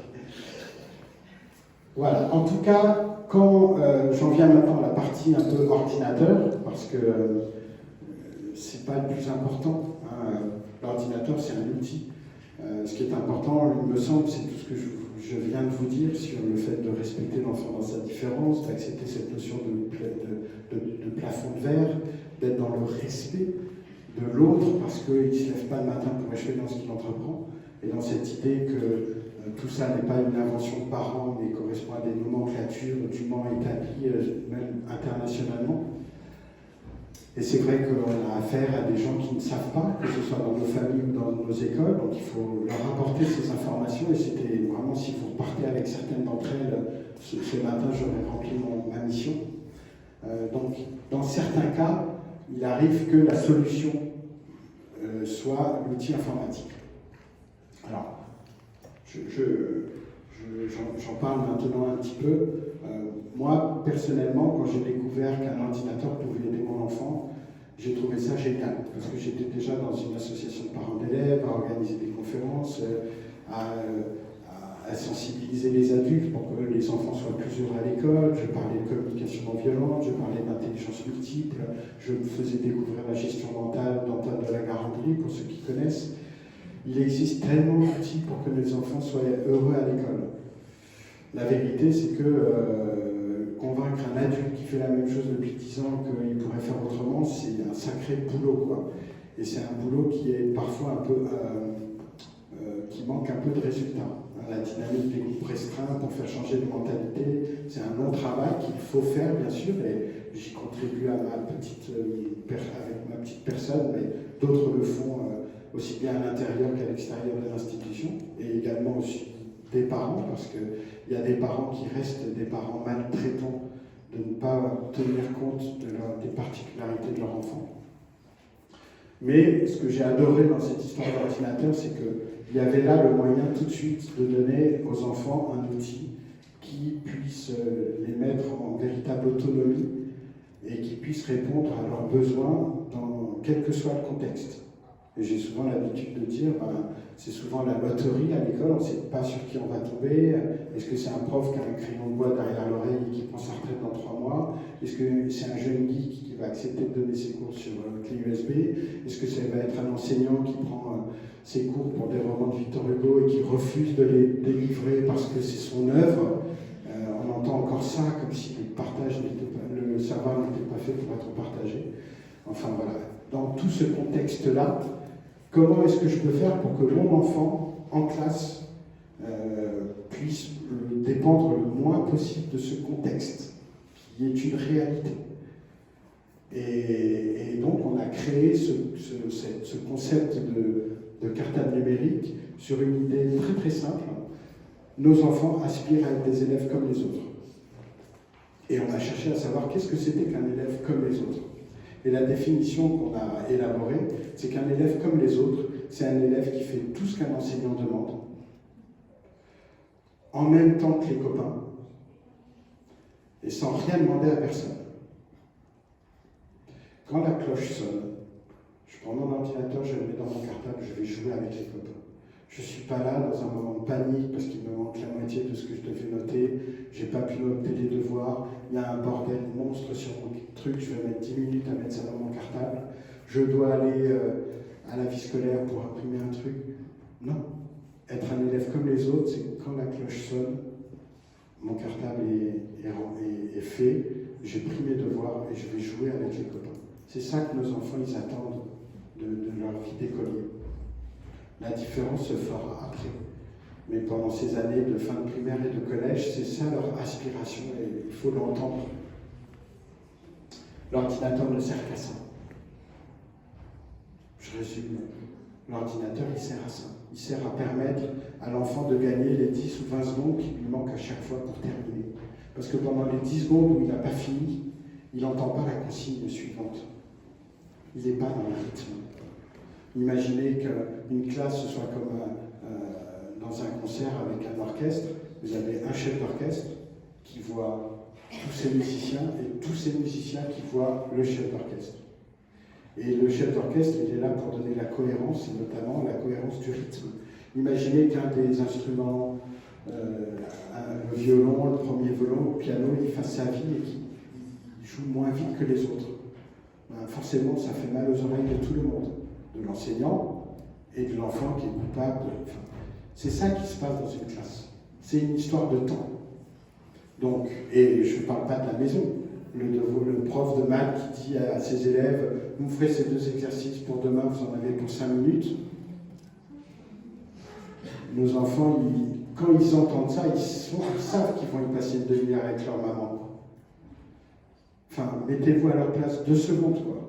C'est juste pas possible, quoi, de vivre comme ça au quotidien avec ce double discours de ce qui est facile pour les autres et de ce qui est dur pour soi.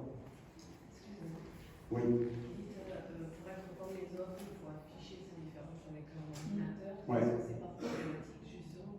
Est-ce que l'enfant a une phase il y a des phases d'acceptance scolaire, etc.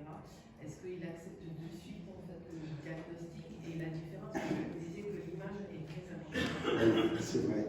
Alors c'est ça qu'on leur explique en fait. Quand il y a des enfants qui ont des réticences à aller à l'école avec un ordinateur et d'afficher leur handicap invisible, qui mettent le plus grand soin du monde à cacher depuis des années, mais en vain, hein, puisqu'ils sont quand même en difficulté, cette parole qu'on leur donne et qu'on leur donne à vivre, c'est, tu as 2 façons de te démarquer en fait. Soit tu es en échec scolaire et tu rames après tout le monde, et puis tu es le plus mauvais des élèves alors que tu sais que tu vaux mieux. Soit tu as un ordinateur et tu travailles à la même vitesse que les autres. Ça, c'est la parole un peu dure, mais c'est ce qu'ils vivent. Ils arrivent à le comprendre. Après, c'est vrai que quand on leur propose un ordinateur de la MDPH ou un ordinateur que les parents sont allés acheter dans le commerce, notamment avec des écrans qui ne sont pas tactiles et des outils qui sont inadaptés, l'enfant ne voit pas forcément le gain qu'il va avoir avec l'ordinateur. Et si au bout de quelques mois ou quelques semaines, ce gain n'est pas immédiatement visible et vécu par l'enfant, ben, il va effectivement dire je laisse tomber l'ordinateur, alors il va mettre les mots qu'il veut dessus, peut-être ça va être pour lui l'idée du regard de l'autre, mais la vérité, enfin celle que nous on vit, c'est qu'il rejette l'ordinateur parce que finalement il s'aperçoit que ça n'est pas tant que ça. Et tant qu'à faire, autant être comme les autres. Nos enfants, quand on leur propose un ordinateur, qu'on les forme à leur utilisation, la balance de tout à l'heure, ce que je gagne, ce que je perds. Qu'est-ce que j'y gagne, qu'est-ce que j'y perds? Et notre boulot, c'est de faire pencher la balance du côté j'y gagne. Et pour ça, il faut un matériel hyper adapté, il faut apprendre aux enfants à s'en servir, et il faut qu'ils se sentent accompagnés au quotidien, et c'est vraiment la mission, les 3 missions de notre association. C'est fondamental. Tout simplement, l'ordinateur est un outil compliqué, fragile. Il faut que l'enfant établisse avec lui un sentiment de confiance et il faut que ce soit efficace. Alors après, ce qu'on voit de temps en temps chez certaines filles, c'est que vers la 5e, 4e, elles ont adhéré, les enfants en CM1, CM2, ils adhèrent sans problème, ils ne sont pas encore dans ces questionnements-là. Ces questionnements-là, ils arrivent vraiment au niveau du collège. Donc on a des enfants qui vont laisser l'ordinateur pendant 1 an ou 2, un trimestre ou 2, suivant ce rapport de force qui existe à l'intérieur d'eux-mêmes, sur leur image sociale, les gains techniques, tout ça leur appartient et on doit le respecter. Mais au moins, ces enfants, ils savent que l'outil existe et ils savent quel service ça peut leur rendre. Donc quand ils recommencent à être au ras, là, à aller dans le rouge un peu tous les jours, normalement, la plupart du temps, ils y reviennent. Ils ressortent l'ordinateur de l'étagère, ils prennent la poussière et ils s'y remettent. Est-ce qu'il y a un système d'essai, c'est-à-dire qu'au-delà de l'investissement, qui n'est pas des moindres, mais est-ce qu'il y a un système où on peut, par exemple, nous, notre histoire, Ouais. Nathalie, n'écoute pas ce que je dis, s'il te plaît, retourne là-bas. Non, je plaisante pas. Va, je veux plus te voir. Alors oui, Alors, dans des cas particuliers, d'enfants qui ont plus de 12 ans, voilà le deal qu'on propose aux familles. Elles achètent l'ordinateur, 1 120 €. Dedans, il y a 6 heures de formation. C'est des heures de formation qui sont payées, on paye des gens pour ça. Il y en a pour 200 €, je crois. Il y a l'adhésion à l'association, 50 €. Donc, ces 250 €, ils font partie des 1 120. Si à la fin des 6 heures de formation, l'enfant n'est pas convaincu, on garde 250 € et on rembourse le reste. La famille renvoie l'ordinateur. Voilà. C'est ce que j'ai négocié avec la trésorière. Moi, j'étais prêt pour rembourser les 1 120 €, mais on m'a expliqué que ce n'était pas possible. Mais c'est super important. L'ordinateur, c'est le choix de l'enfant. Mais par contre, c'est à nous de les convaincre. Et depuis qu'on a mis ce système en place, ça n'est jamais arrivé. Vous m'entendez? Ça ne m'est jamais arrivé de devoir faire face à un enfant qui rejette complètement l'ordinateur et qui n'est pas séduit par la proposition qu'on lui fait, parce qu'on a fait une proposition qui est... Enfin, il y a la proposition qu'on fait à l'enfant, et il y a aussi ce qu'on lui permet de ne plus avoir à subir. C'est ça quand je parle de la balance. C'est qu'est-ce qu'il n'aura plus à faire et qu'est-ce qui va... Et notre boulot, c'est de faire pencher la balance du bon côté. On y arrive. On a 95% de nos enfants. On a fait une enquête l'année dernière. 170 familles ont répondu. 95% de nos enfants qui utilisent l'ordinateur totalement ou partiellement. Et quand on demande pourquoi partiellement, ben, il y a 47% réticence de l'équipe éducative. Par loyauté. Juste une question Oui. sur vos ordinateurs. Est-ce qu'il y a Antidote, Dragon Inutile. Non. Antidote, c'est un logiciel qui a été fait pour des étrangers pour qu'ils apprennent à maîtriser la langue française. Ils ont mis enfants pour commercialiser, mais c'est une usine à gaz pour les enfants, pour la plupart des enfants. Dragon, pareil, je connais beaucoup de parents qui achètent Dragon, je connais peu d'enfants qui l'utilisent. C'est inutile parce que dans Windows, il y a une dictée vocale qui est très efficace. Son seul défaut, c'est d'être hors ligne, donc de ne pas pouvoir être utilisé en classe. Mais en classe, je ne connais pas non plus d'enfants qui utilisent Dragon parce que de toute façon, les bruits ambiants font que l'enfant va dicter quelque chose qui ne va pas être exploitable. Ouais. Pour les examens, si on ne peut pas avoir la reformulation, oui. Mais voilà, non. Alors, après, on a des opinions. On a une proposition qui est une proposition générique, avec un certain nombre d'outils qu'on a choisi de mettre et d'outils qu'on a choisi de ne pas mettre. On a un comité technique au sein de l'association et on est toujours dans une veille à entendre le témoignage d'un parent ou d'un ergothérapeute qui nous dit « Ah bah tiens, j'ai trouvé cet outil », comme Mac Devoir par exemple, qu'on a découvert il y a 1 an et demi. Là, on est en discussion avec Cantou, on est en discussion avec le Cabri Express. Donc tout ça, on sait à peu près ce qui se passe. Et il y a un moment, on décide de le mettre dans notre ordinateur. Là, on vient de rajouter par exemple un pavé numérique virtuel. Donc l'enfant, il appuie sur un bouton et il a un pavé avec les 9 chiffres pour pouvoir taper les numéros sur l'ordinateur, sur l'écran qui est tactile. Puisque sur nos petits ordinateurs, il n'y a pas de pavé numérique. Voilà, on est toujours en veille. Et après, les professionnels de santé qui ont une connaissance fine de leurs patients peuvent très bien compléter notre proposition avec il y a un mot de passe administrateur qui est donné aux parents et aux professionnels pour qu'ils puissent effectivement rajouter éventuellement des outils. Voilà. Bonjour, moi j'aimerais voulu savoir si on avait éventuellement une aide de subvention de la région concernant l'achat du PC et du logiciel à 200 €, parce que bon, en plus, au-delà des dents et aussi des vêtements qui grandissent super vite, etc., on a tous un seul coup de frein de charge qui arrive, même si on a envie de subvenir, est-ce qu'on a éventuellement une aide financière quelque part? Alors, moi j'habite Perpignan, dans les Pyrénées-Orientales, rien. Il y a des départements où ça commence un peu à bouger, donc ça dépend de chaque territoire. Vous avez des assistantes sociales dans les municipalités qui ont des enveloppes qui peuvent donner exceptionnellement, il suffit de demander, mais c'est vrai qu'en France on n'ose pas demander, mais parfois il faut. Je sais que les agriculteurs, ceux qui sont à la MSA, Il y a un forfait de 400 € pour aider les enfants, les familles à financer leur ordinateur. Il y a certaines familles qui utilisent leur AE2H, là, AES, pour financer ça. AEEH, pardon. Nous, nos familles peuvent payer en plusieurs fois. Il y a des familles qui font des tours de table dans la famille, demander aux grands-parents.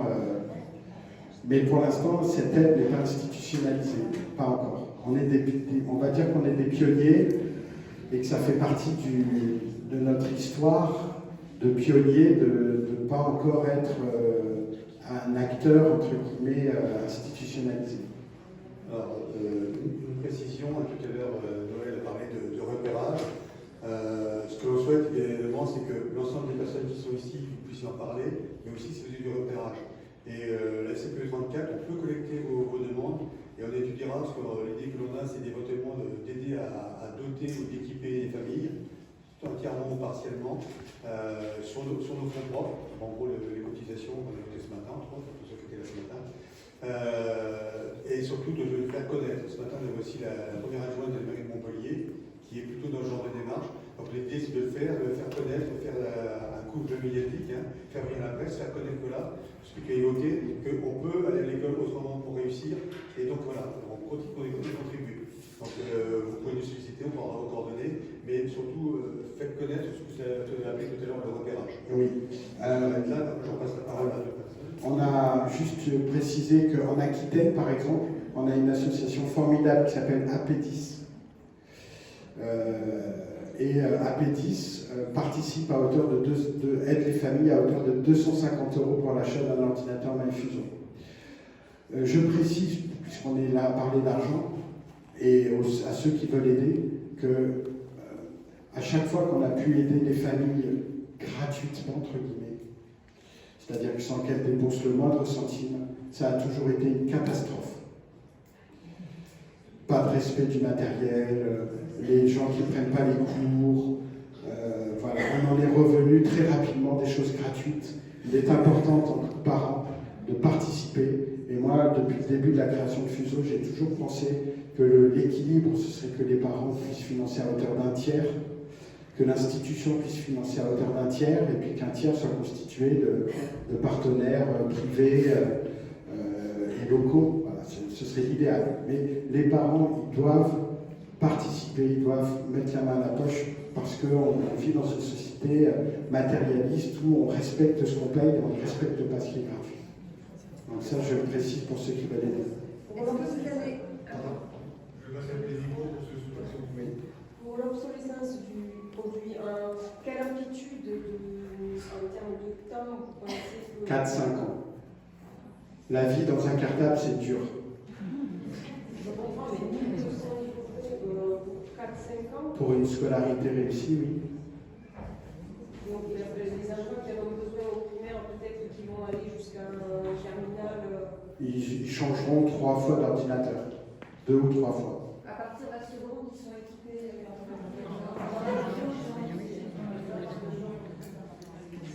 Est-ce qu'à un moment, vous avez développé le contenu? Oui, j'y arrive.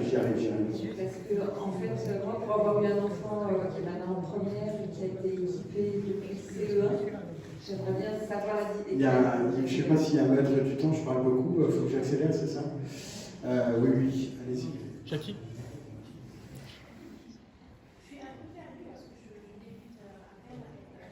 Bienvenue au club. Avec mon fils, et donc, juste une question. Moi, toujours, ils m'ont dit qu'il faut faire la demande d'un MDPH pour avoir la notification. Fausse information. Alors, sinon, ils refusent. c'est pas vrai. C'est une fausse information. 2 tiers de nos enfants, donc notre association équipe à peu près 30 enfants par mois dans toute la France. On a à peu près 2 tiers de nos enfants qui n'ont pas de reconnaissance MDPH, donc ils ont un diagnostic de troubles des apprentissages qui les mettent en situation de handicap à l'école, mais qui n'en font pas des personnes handicapées au sens de la loi, c'est-à-dire entravées par leur handicap à hauteur de 51% dans leur vie quotidienne. Donc non, c'est une fausse information. La différence, c'est que quand un enfant il a une reconnaissance MDPH et que l'outil informatique est préconisé, l'ANDPH transmet l'information à l'académie qui doit fournir à l'enfant un matériel pédagogique adapté. Donc un ordinateur arrive, au bout de, je sais pas, vous en êtes vous, 6 mois ou 1 an. Traditionnellement, l'ordinateur est inadapté, pardon. Si l'écran n'est pas tactile, c'est une machine à écrire, l'enfant aura beaucoup plus de difficultés à l'adapter. Donc, sur le tiers de nos enfants, ils ont 2 ordinateurs, celui de la DPH et le nôtre. Deuxième question, avec votre ordinateur, on a besoin de faire des sciences avec l'ergo ou c'est juste la formation que vous avez? Alors, pour nous, on forme à la bureautique. Les ergothérapeutes sont des professionnels de santé spécialisés dans les modes de compensation et la motricité fine. Nous, on fait de la bureautique, donc 60% de nos enfants n'ont pas besoin de voir une ergothérapeute parce que leur pathologie ne relève pas de leurs compétences. Alors, avant de rentrer dans les détails, c'est la diapo suivante, je tiens à préciser... Oui, pardon. Juste pour répondre à la dame, il faut quand même demander à la PAP. La différence entre le PAP et la demande à la LPH, c'est qu'il y a la notification est automatique, alors que le PAP c'est opposable. C'est le PPS qui est opposable. Voilà, le PPS est opposable et l'autre non. Donc si vous tombez sur les enseignants en PAP, il peut vous... Et la deuxième question, c'est est-ce que votre ordinateur est accepté au niveau des examens et concours? Oui, bien sûr. Bien sûr. Je m'entraîne, je joue au foot, je m'entraîne 3 fois par semaine. Pendant mes entraînements, j'ai mes crampons, mon maillot et mon short. C'est pas pour le jour du match, je suis arrivé à poil sur la pelouse. Clairement. C'est l'éducation nationale. Alors, je continue. Je continue parce que là, on arrive à un point où effectivement, je rentre un peu plus dans les détails avec l'ordinateur. Mais un ordinateur, encore une fois, c'est qu'un objet. Et des ordinateurs, il y en a plein. Et c'est un outil qui est complexe et fragile et qui ne sert à rien si on n'apprend pas à la personne à s'en servir. Et quand cette personne est un enfant, si on n'apprend pas à l'accompagner au quotidien. Et donc, notre association, elle est basée sur 3 verbes actions qui sont vraiment essentiels. Le premier verbe, c'est effectivement équiper. Donc, un ordinateur qui n'est pas tactile. Le choix qui se porte sur un 15 pouces parce qu'il y a un pavé numérique. Tout ça pour que le gamin se retrouve avec un énorme bazar qui pèse 4 kilos, qui prend toute la place sur son poste de travail et qui va devoir travailler dans son sac au risque d'être cassé parce qu'il n'y a aucun 15 pouces qui résiste au choc. Voilà, ça fait partie des erreurs qu'on voit très régulièrement sur le terrain. Donc nous, on sélectionne un ordinateur avec certaines fonctions que nous, on juge comme étant essentielles, et ça tombe... voilà, il y en a un là, mais je n'ai pas le dernier parce que je l'ai oublié ce matin, j'ai des troubles d'attention. L'ordinateur, il doit être tactile, il doit disposer d'un stylet actif. On doit pouvoir prendre des images scannées à partir de l'ordinateur. Hein, le scanner, la souris scanne, il y a bien mieux en fait. Et l'ordinateur doit tenir la charge. Toute la journée, le cordon d'alimentation doit rester à la maison. Un enfant qui a un ordinateur, il a le droit de s'asseoir où il veut dans la classe, pas à côté du fil de courant qui est au fond. Donc tous ces détails-là font que le matériel correspond à un cahier des charges qui est très précis. Et donc on sélectionne une machine, et là, ça fait 2 ans qu'on a un Tera, et puis dans 3 mois, on va passer sur un HP. Et on est dans un concept d'offrir une solution clé en main aux familles, parce que tous les parents n'ont pas été des pros de l'informatique.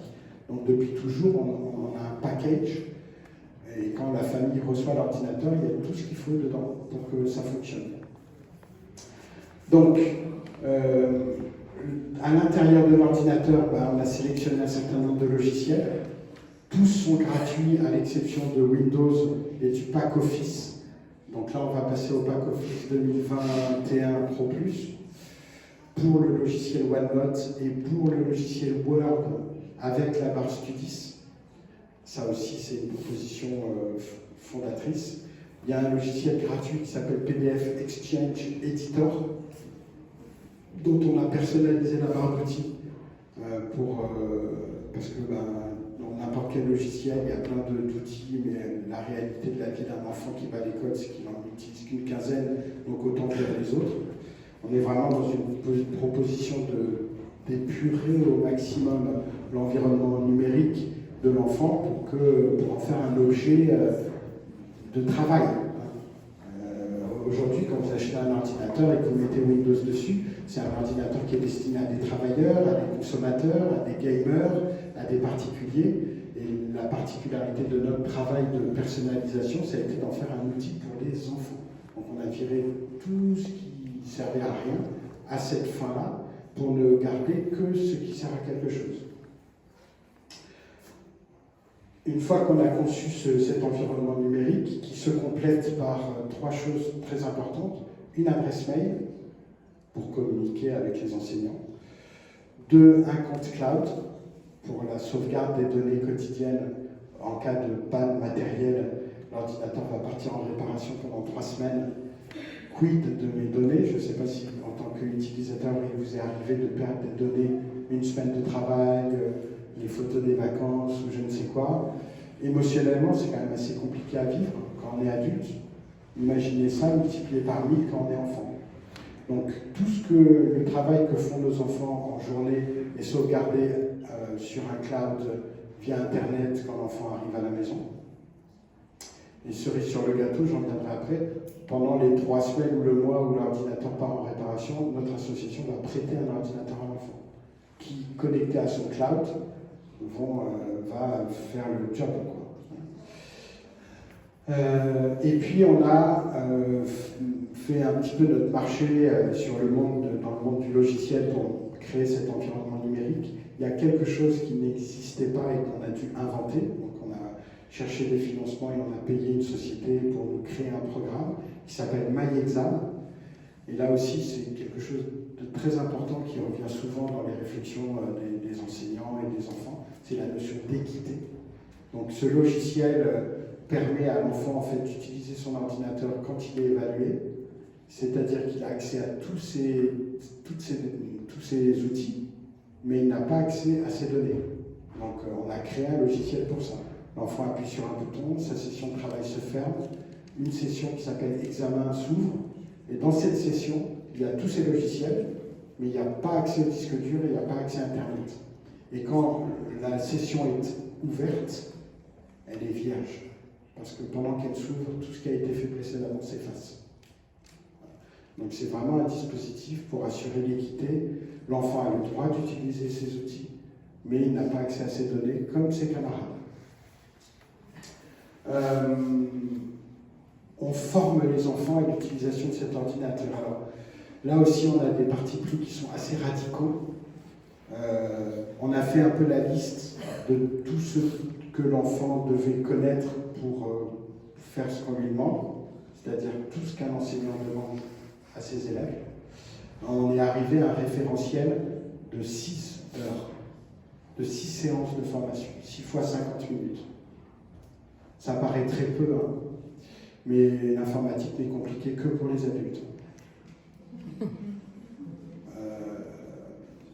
J'ai pas dit des vieux, hein, mais je l'ai pensé très fort. La rupture générationnelle, elle est au niveau de l'an 2000 à peu près. Tous les enfants qui sont nés après l'an 2000 ont une approche du numérique qui est intuitive et qui nous permet, tant que les parents ne s'en mêlent pas, d'aller vite. Donc, et c'est ça que je voulais dire aussi tout à l'heure, c'est que une des choses qui m'a passionné dans ce projet de cartable numérique, c'est d'offrir aux parents la possibilité de redevenir des parents. Parce que quand on s'occupe d'un enfant qui est en situation de handicap, on n'a plus tellement le temps d'être son père ni sa mère. On n'a pas le temps de s'occuper de la fratrie. On est des aides-soignantes, on est des taxis, on est du soutien scolaire en fin de journée. On doit absorber les énergies négatives quand l'enfant il pète un câble. On en prend plein la figure. Il se joue dans la famille des choses incroyables quand on est parent d'enfants différents. Et c'est vrai que l'ordinateur, ce qui permet à une personne d'avoir un outil avec lequel il va être autonome, ça fait reculer d'un pas les parents dans dans l'accompagnement scolaire, et ça vaut de l'or. Franchement, ça vaut de l'or. Est-ce qu'il y a une démo de ce qu'est cette ordi? Est-ce que l'enfant peut aller sur le site et voir un peu les échantillons de ce que peut faire? C'est pas ce qu'on fait. Éventuellement, je vous dis, on prête l'ordinateur à l'enfant, il faut lui montrer ce qu'il peut faire avec, et ça prend 6 séances de formation. On va lui montrer quelques fonctionnalités, comme je vais le faire tout à l'heure, mais il faut qu'il puisse percevoir la globalité de la proposition pour comprendre que l'ordinateur va être une solution pour toutes les situations qu'il rencontre. Je ne l'ai pas précisé, mais il va de soi que dans le cartable de nos enfants, il n'y a que l'ordinateur. Il n'y a pas de papier, il n'y a pas de crayon, il n'y a pas de compas, et que nos enfants font des maths, des sciences, des dessins avec leur ordinateur. On leur apprend à faire tout ça. Et c'est que quand ils ont cette vision globale des choses, qu'ils peuvent dire « Ah bah ouais, c'est bien ». Après, voilà, les petits échantillons... Les livres scolaires, alors il y a un traité qui a été signé en 2011 à Marrakech, qui dispense de droits d'auteur les personnes empêchées de lire. Elle a été ratifiée par 91 pays et elle permet à une personne qui est empêchée de lire, qui a donc des troubles, de pouvoir disposer gratuitement d'une version PDF d'un livre. Donc les parents, nous ce qu'on leur conseille, c'est d'adhérer à une association qui s'appelle Bookine Lu, et moyennant une adhésion de 25 €, ils ont tous les livres possibles et inimaginables en PDF 4 jours après l'avoir commandé. Excusez-moi, Bookine Lu, les romans en anglais Bookine Lu. B-O-O-K-I-N-L-U. Voilà. Dans tous les livres qui sont édités en France, il y a un numéro qui s'appelle ISBN. C'est le numéro de dépôt de la Bibliothèque de France. Si vous avez ce numéro sur un livre, vous pouvez en avoir la version numérique, que ce soit un cahier d'exercice, un manuel scolaire ou le dernier roman qui vient de sortir. L'ordinateur est le seul objet dans le sac. Alors, je continue. La formation, donc 6 séances de formation initiale, et on est dans un process un peu très dynamique, puisqu'à partir de la 4e séance de formation, c'est-à-dire 1 mois après que la famille ait reçu l'ordinateur, on dit à l'enfant de partir à l'école avec son ordinateur et de s'entraîner 6 heures par jour, dans toutes les matières. Voilà. Apprendre l'ordinateur pendant 1 an, et puis l'introduire matière par matière, c'est comme voir un film au ralenti, c'est d'un ennui mortel. Et ça va finir par lasser l'enfant et par lui donner l'envie de faire autre chose de sa vie. L'ordinateur est une alternative, il n'est pas un accessoire. Donc l'idée, c'est vraiment qu'il aille s'entraîner 6 heures par jour, et en quelques semaines ou en quelques jours, il a changé d'univers et ça se passe très bien comme ça. Toutes les autres voies répondent à des peurs d'adultes, en fait, mais pas à des réalités d'enfants. Et ça fait partie des choses que je dois vous dire, même si on vous a dit le contraire. Ensuite, après avoir formé l'enfant, j'ai presque envie de dire tout commence pour nous, c'est-à-dire qu'on est dans une notion d'accompagner l'enfant, équipé, formé, accompagné. Cet accompagnement, il prend 2 formes. La première forme, c'est qu'il y a un numéro de téléphone, on a une hotline, on répond au téléphone 7 jours sur 7, jusqu'à 21h30 le soir. L'enfant est en panne, il est bloqué, il a une question, il y a un truc, une difficulté à laquelle il a été confronté en cours. Un copain a fait une mauvaise manip, lui-même a fait une erreur. Je vous rappelle que le premier droit d'un enfant, c'est le droit à l'erreur. On est là, on pourvoit, parce que demain, à 8h, il y a école. 7 jours sur 7. Le deuxième accompagnement, c'est le prêt d'un ordinateur pendant la réparation d'un ordinateur qui doit partir en SAV pour des raisons X ou Y. C'est comme les lunettes de quelqu'un qui ne voit pas bien ou la chaise roulante d'un paraplégique. L'outil est un geste médical et il doit être opérationnel. L'enfant est un enfant et il est entouré d'adultes qui font le job. Donc ça, c'est le cœur vraiment du projet de l'association, c'est cet accompagnement. La seule porte d'entrée, on l'évoquait tout à l'heure, c'est le plaisir. On est là pour susciter le plaisir de l'enfant. Et franchement, on y arrive assez facilement. L'autonomie et la sécurité. Alors, je vais vous montrer 2-3 petites choses. Est-ce que certains d'entre vous connaissent OneNote? Donc OneNote, c'est pour l'instant la pierre angulaire de notre proposition. Dans les années qui viennent, ça risque de changer, parce qu'il y a une petite équipe à Lille qui fait un travail extraordinaire autour d'un nouveau logiciel qui s'appelle Cantu. Je ne sais pas si vous connaissez. Cantu, c'est A-N-T-O-O, Cantu Scribe, vous allez trouver ça sur Internet.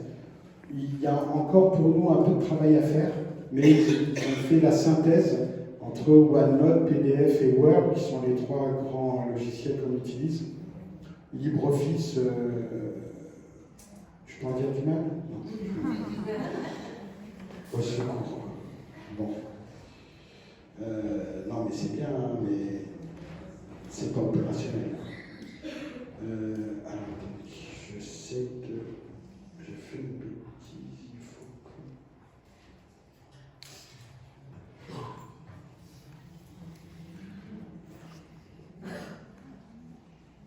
Voilà. Donc on en était à OneNote. Alors OneNote, c'est vraiment la proposition le logiciel qui va répondre à beaucoup de problématiques de l'enfant qui va à l'école avec un ordinateur. Il y passe à peu près 80% de son temps sur ce logiciel. C'est un logiciel de Microsoft. Quand un adulte ouvre OneNote, traditionnellement, la première chose qu'il fait, c'est qu'il le referme. Mais ça tombe bien, c'est pas eux qui vont à l'école. Et il leur manque, objectivement, quelques informations pour leur expliquer un peu les grands principes. Et c'est ce que je vais faire maintenant. OneNote, c'est un logiciel qui présente une information, c'est-à-dire une page, sur 3 niveaux. Vous avez ici des matières qui sont là, ça s'appelle des blocs-notes, vous voyez. Dans chaque matière, vous avez des sections.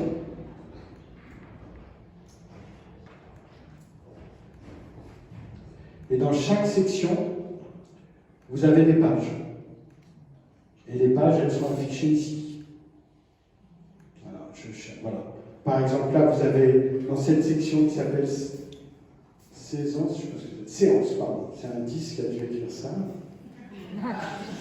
Une séance, là il y a une dizaine de pages dans la séance qui se trouvent dans le bloc français.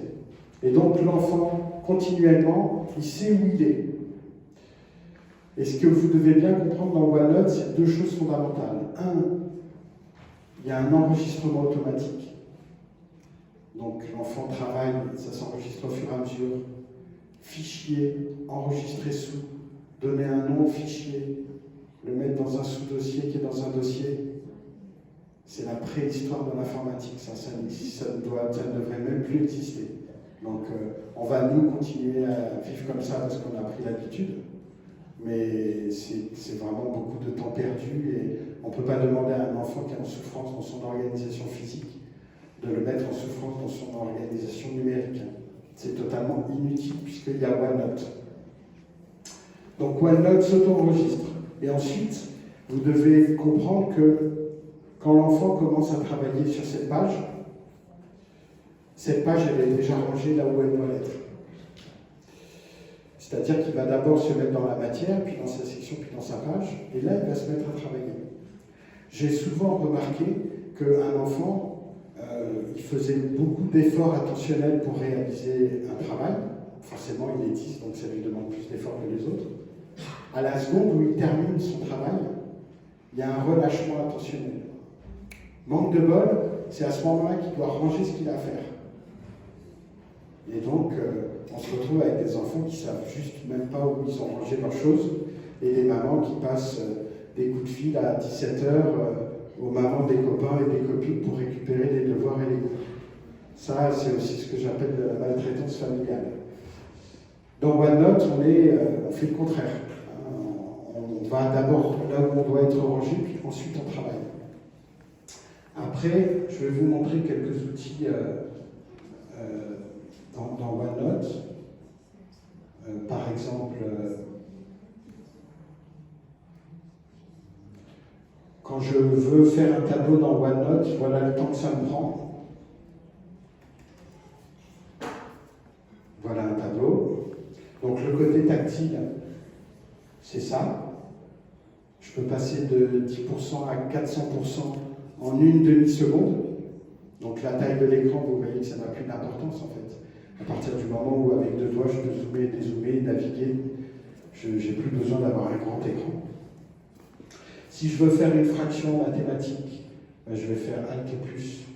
Là, je vais taper 1/2.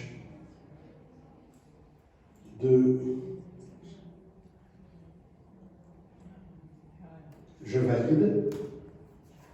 Voilà comment on fait une fraction avec un clavier. Ça, tout le monde ne le sait pas. Si je suis en seconde et qu'il y a des choses un peu plus compliquées, j'ai toujours la possibilité, si je n'ai pas de problème de dysgraphie, d'utiliser le générateur d'équations.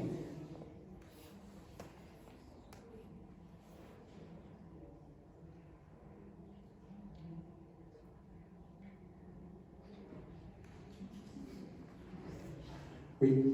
Par contre, est-ce que ça ne les met pas en difficulté quand ils vont dans le monde du travail parce qu'ils ne seront pas équipés comme ça? C'est-à-dire que, est-ce que... Au contraire, c'est le contraire. C'est-à-dire qu'on les apprend dès qu'ils sont petits à utiliser les outils qu'ils vont utiliser toute leur vie. Donc non. C'est ce que je disais à un papa tout à l'heure. Nos enfants, et ça c'est l'un des effets Keyschool que j'adore, ils deviennent des pros en bureautique en fait. Et il faut bien comprendre que ces enfants, toute leur vie, ils ont été aidés parce qu'ils étaient en difficulté. Et avec l'ordinateur Fuseau et cette maîtrise qu'ils ont de la bureautique, pour la première fois de leur vie, ils sont en position d'aider les autres.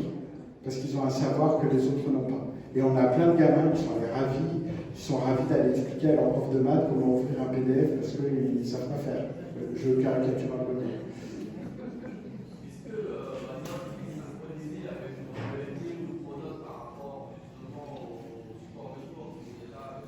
Ouais. Alors, il n'est pas synchronisé à proprement parler, parce que dans les établissements scolaires en France, il n'y a pas de connexion Internet. Mais par contre, je vais vous donner un exemple de la puissance de OneNote. Si par exemple le prof ou je télécharge un fichier, par exemple un PDF, regardez, je prends le PDF et je vais le poser sur ma page OneNote, parce que OneNote, cette page OneNote, je peux poser des choses dessus, et y compris des logiciels, des fichiers d'autres logiciels. Là, vous voyez, sur ma page OneNote, le prof m'a donné son cours, c'est un objet que j'ai posé sur la page, il est à côté des notes que j'ai prises, du lien Internet que j'ai récupéré, du dessin que j'ai fait, et si je veux l'ouvrir, ben, je double-clique dessus et il s'ouvre. Je le modifie, je le ferme, et il s'enregistre automatiquement sur cette page OneNote. OneNote, du coup, qui est, et la page de la matière, par exemple mathématiques avec exercice, qui sera mémorisé dessus directement. C'est ça. C'est la manipulation du coup que l'enfant n'aura pas à faire parce que ce sera fait automatiquement par le logiciel. Exactement. On essaie d'expliquer des choses aux adultes, mais il y en a des fois qui comprennent, hein, c'est cool. Je vous montre quand même vite fait